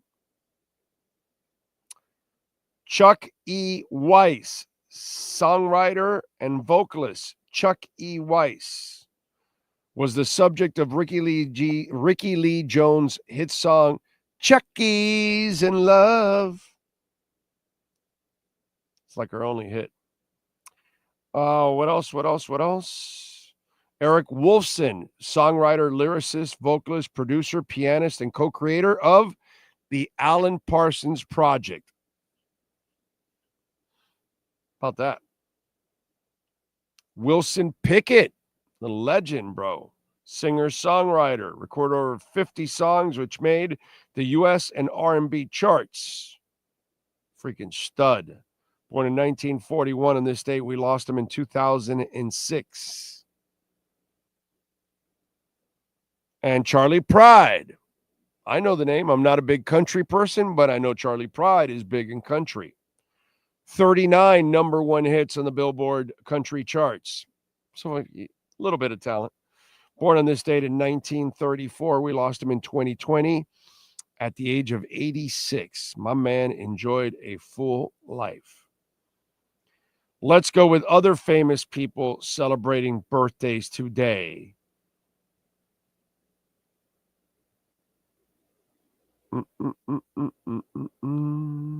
Lily Collins, movie actress, is 36 years old today.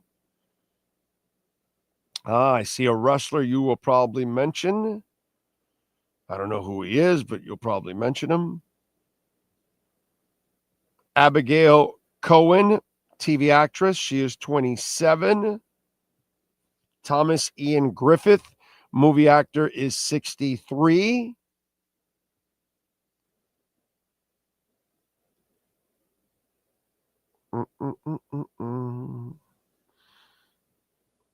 Who else? Grover Cleveland, former U.S. president, was born in 37 on this date. We lost him only in 1908. Donnell Harris, TV actress, 46, Smoke Show. And that is it. For famous people, Sean Stanley, sir, do you have any wrestlers born on this date? Yes, sir, we do. Rick the Model Martel was born on this date. He turned 69 today. EC3 turns 42 today. The great announcer Lance Russell was born on this date in 1926.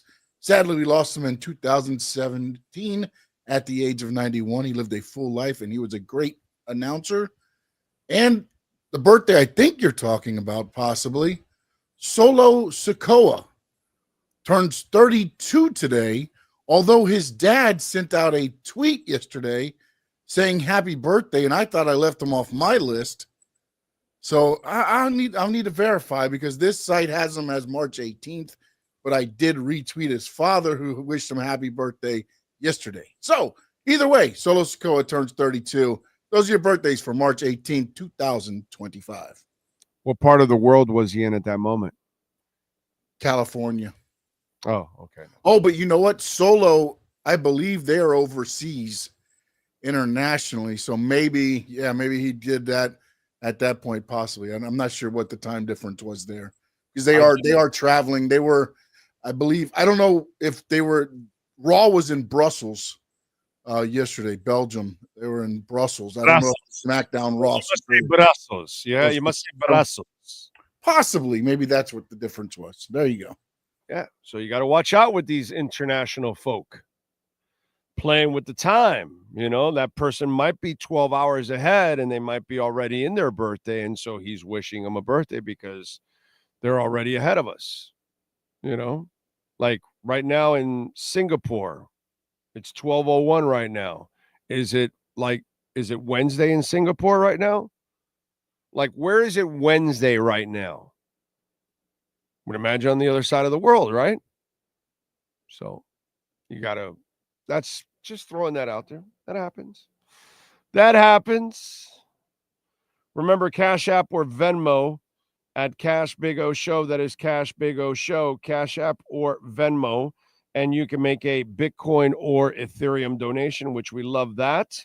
Peter German, thank you for the love on Venmo, sir. Very nice. Just wanted to say welcome back. Wishing you good health and longevity. Thank you, my friend. Thank you. It's good to be back. It's good to get back on the horse and do my thing. It was some scary shit I went through, bro. The kind of stuff that I don't wish on anybody, but the kind of stuff that can happen to almost anybody. That's the screwed up part. So if you didn't get the whole story, you'll get the whole story on the Friday show. That was my first show back. The beginning of the show, the first few minutes of it. Did you make a rant out of that? No, you should have done that. That way people can find out how the hell I got all screwed up on that one.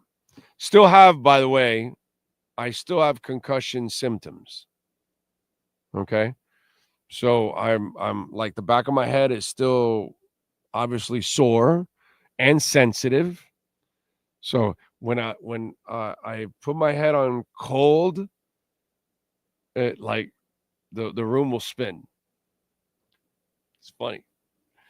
So I have the staples there. I haven't removed them and all that. I think it's like next week when they make me go to remove the staples, obviously. But yeah, all that stuff, it's still, you know, I still have a little bit of symptoms. No headaches. I haven't had headaches for several days now, which is really good. So that helps a lot because the headaches were kind of prominent the first couple of days. Normal, but no dizziness, no lightheadedness, none of that kind of stuff, which is good. So it's been good progress so far. But again, I'm not doing any kind of strenuous stuff, which I'm not going to be able to do for a bit because I can't be, doing stuff that might shake my head a lot and all that kind of stuff. So yeah, but making progress overall, just getting rest, doing the show and chilling at home, but I'm driving and everything. So it's all good. I'll be able to drive tomorrow to Toyota of Hollywood and then Hialeah on Thursday and Acura on Friday. So we'll be out there. So if you want to come on by and say hi, appreciate it. And thank you all the folks out there that reached out to me and wished us, well. That was very nice of you all out there because I still haven't gotten back to everybody, to be quite honest. It's been tough, but a blessing. Thank you at the same time. I'm trying not to, although the last couple of days here doing the show, it hasn't been that bad. Although I am taking like an afternoon nap, like after I wake up in the morning here and I prepare and I've got all these lights in my face, I'll go get some lunch now and I'll come back and I'll actually get in the dark room and rest a little bit for my eyes, just so I can kind of, take it easy and not overdo it also, because you don't want to overwork your eyes here while you're coming back from the concussion. Big O, did you see Belichick and his girlfriend beach yoga photos? Yes. And I saw he flipped a 4-star kid from Texas A&M to North Carolina too. I saw that also, that he was in the news for that. Leah says, damn, didn't know. Hope you make a full recovery. It's all good, bro. Thank you. Thank you, sir. Appreciate the support. Says, I worked 7 years in acute rehab, so I've seen it all. Take it light. Yes, sir. That's what we're trying to do. What's up, Drew? What's up, Dolphin Dave? Thank you for the love. Edward Thurston Hal, I wonder if your arm lifted like what happened to Tua, but you probably don't remember that. Glad you're doing better. Dude, the worst thing was that I had a blackout in a dark room. And that's where I would suggest to everybody and anybody, when you get up in the middle of the night, use lights. Because then if you're about to black out or something, you might be able to save yourself, see it, whatever. I remember when I got out of, I got the 5 stents put in my heart, and the doctor warned me. He said, please try to take cold showers to warm showers. If you take hot showers, the heat and the what's that called? Like the smoke. It's not smoke when you have hot water. It's what's the word I'm looking for? The steam. He says the steam will open up your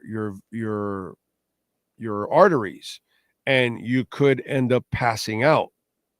Right? And sure enough, I am taking a shower and I go a little too hot. And I feel myself, like I feel myself passing out, and I turn the water cold and it kind of like, kind of saved me there for the moment. You know what I mean? But I was in a chair too, because at that moment also I brought a chair home too, because they wanted me to shower in a chair when I first got there, which thank God.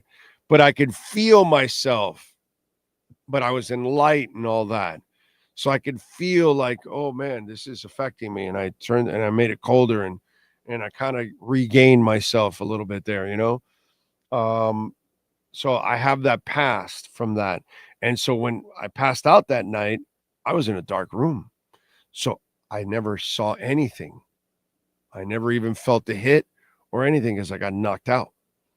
And by the time my wife found me, I was convulsing.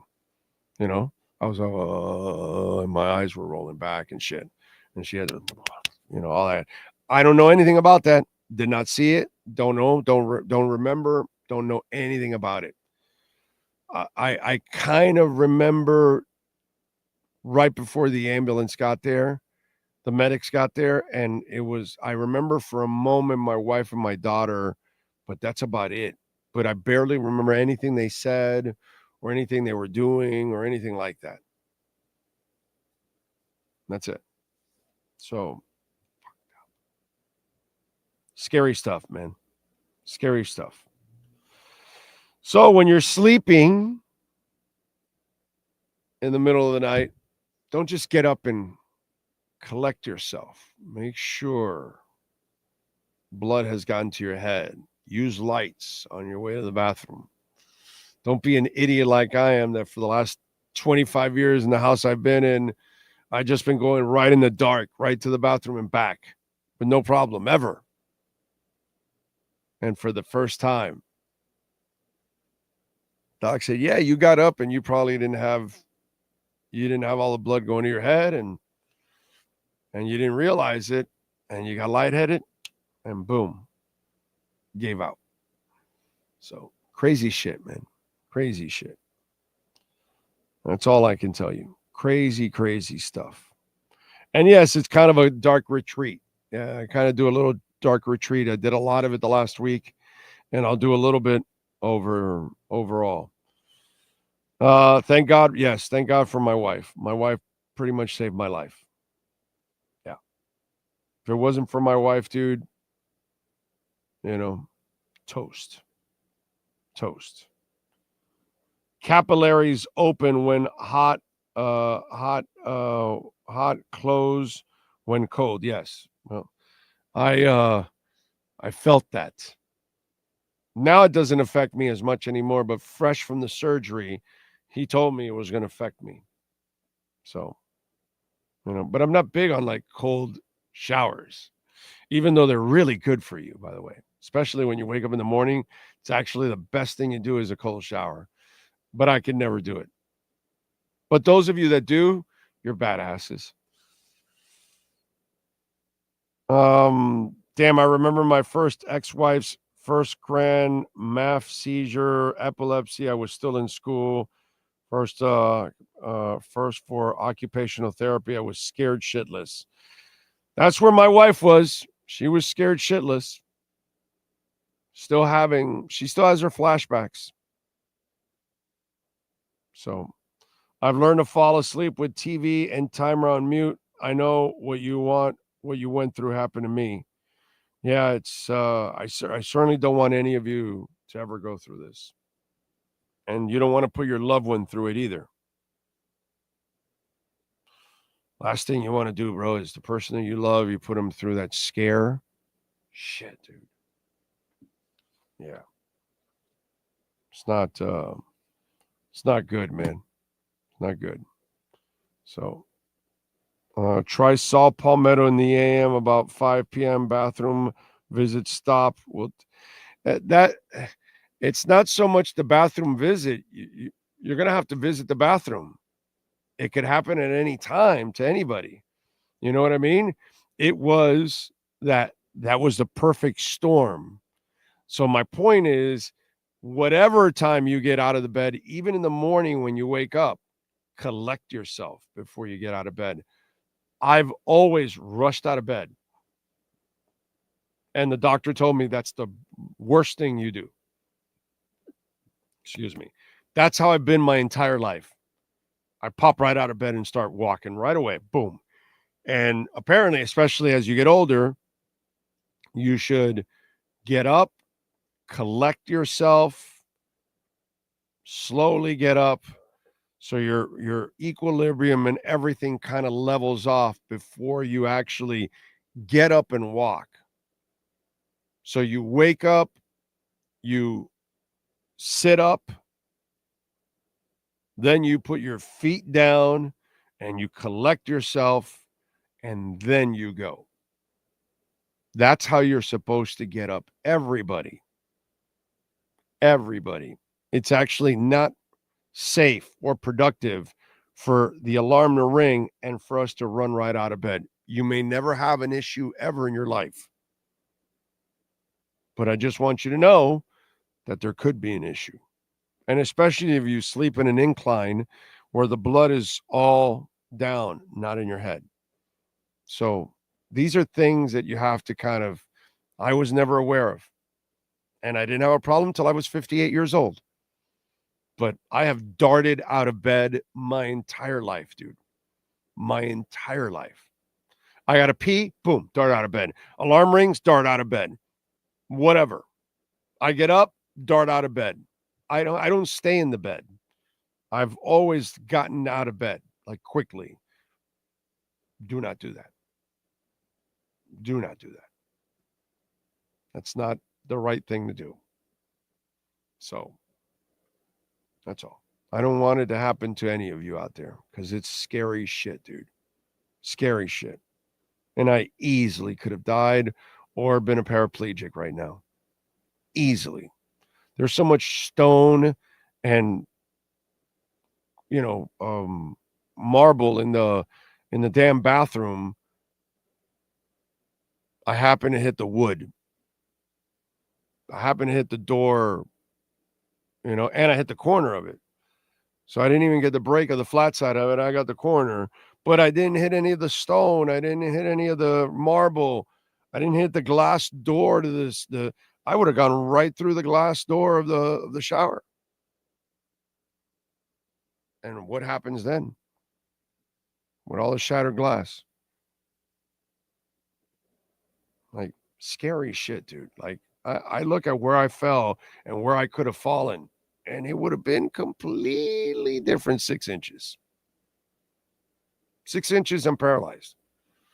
12 inches, if I go right through the glass, I don't know what happens to me. Dead, maybe. I don't know. I have no idea. Just like crazy. Crazy shit, dude. So, yeah, quick changes in body direction can cause orthopedic hypertension, hypotension. Well,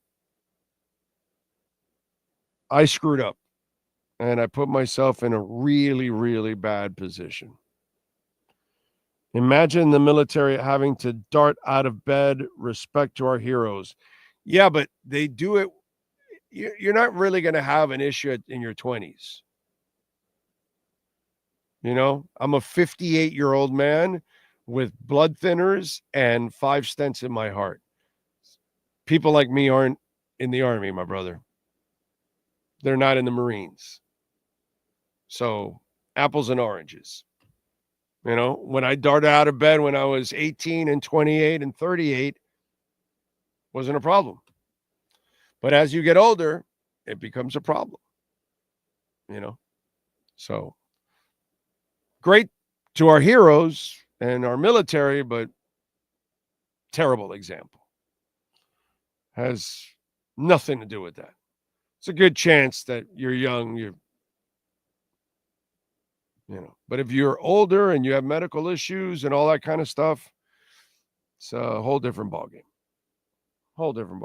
We have to be completely different here. We have to handle it we have to handle ourselves with kid gloves, unfortunately.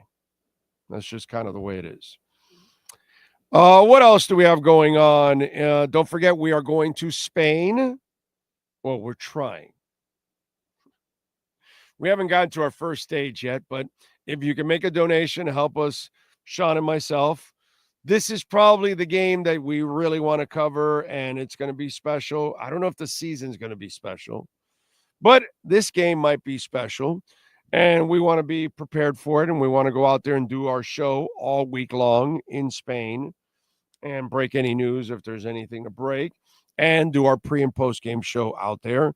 So if you can help Sean and myself get to Spain, here's the QR code. Links are also on our social media pages, but use the QR code and whatever donation you can make We appreciate it. Thank you, thank you, thank you. Help us get to that first stage so we can start to get prepared for it. Appreciate you all out there. As always, we thank Sean Stanley, who masters this program. We thank David Furones, and of course, all of you for tuning in. Please hit the like button before you go. We shall see you tomorrow, live from Toyota of Hollywood, 1841 North State Road 7, right on 441 between Hollywood and Sheridan. See you tomorrow, noon. Same time, same place, same bat channel.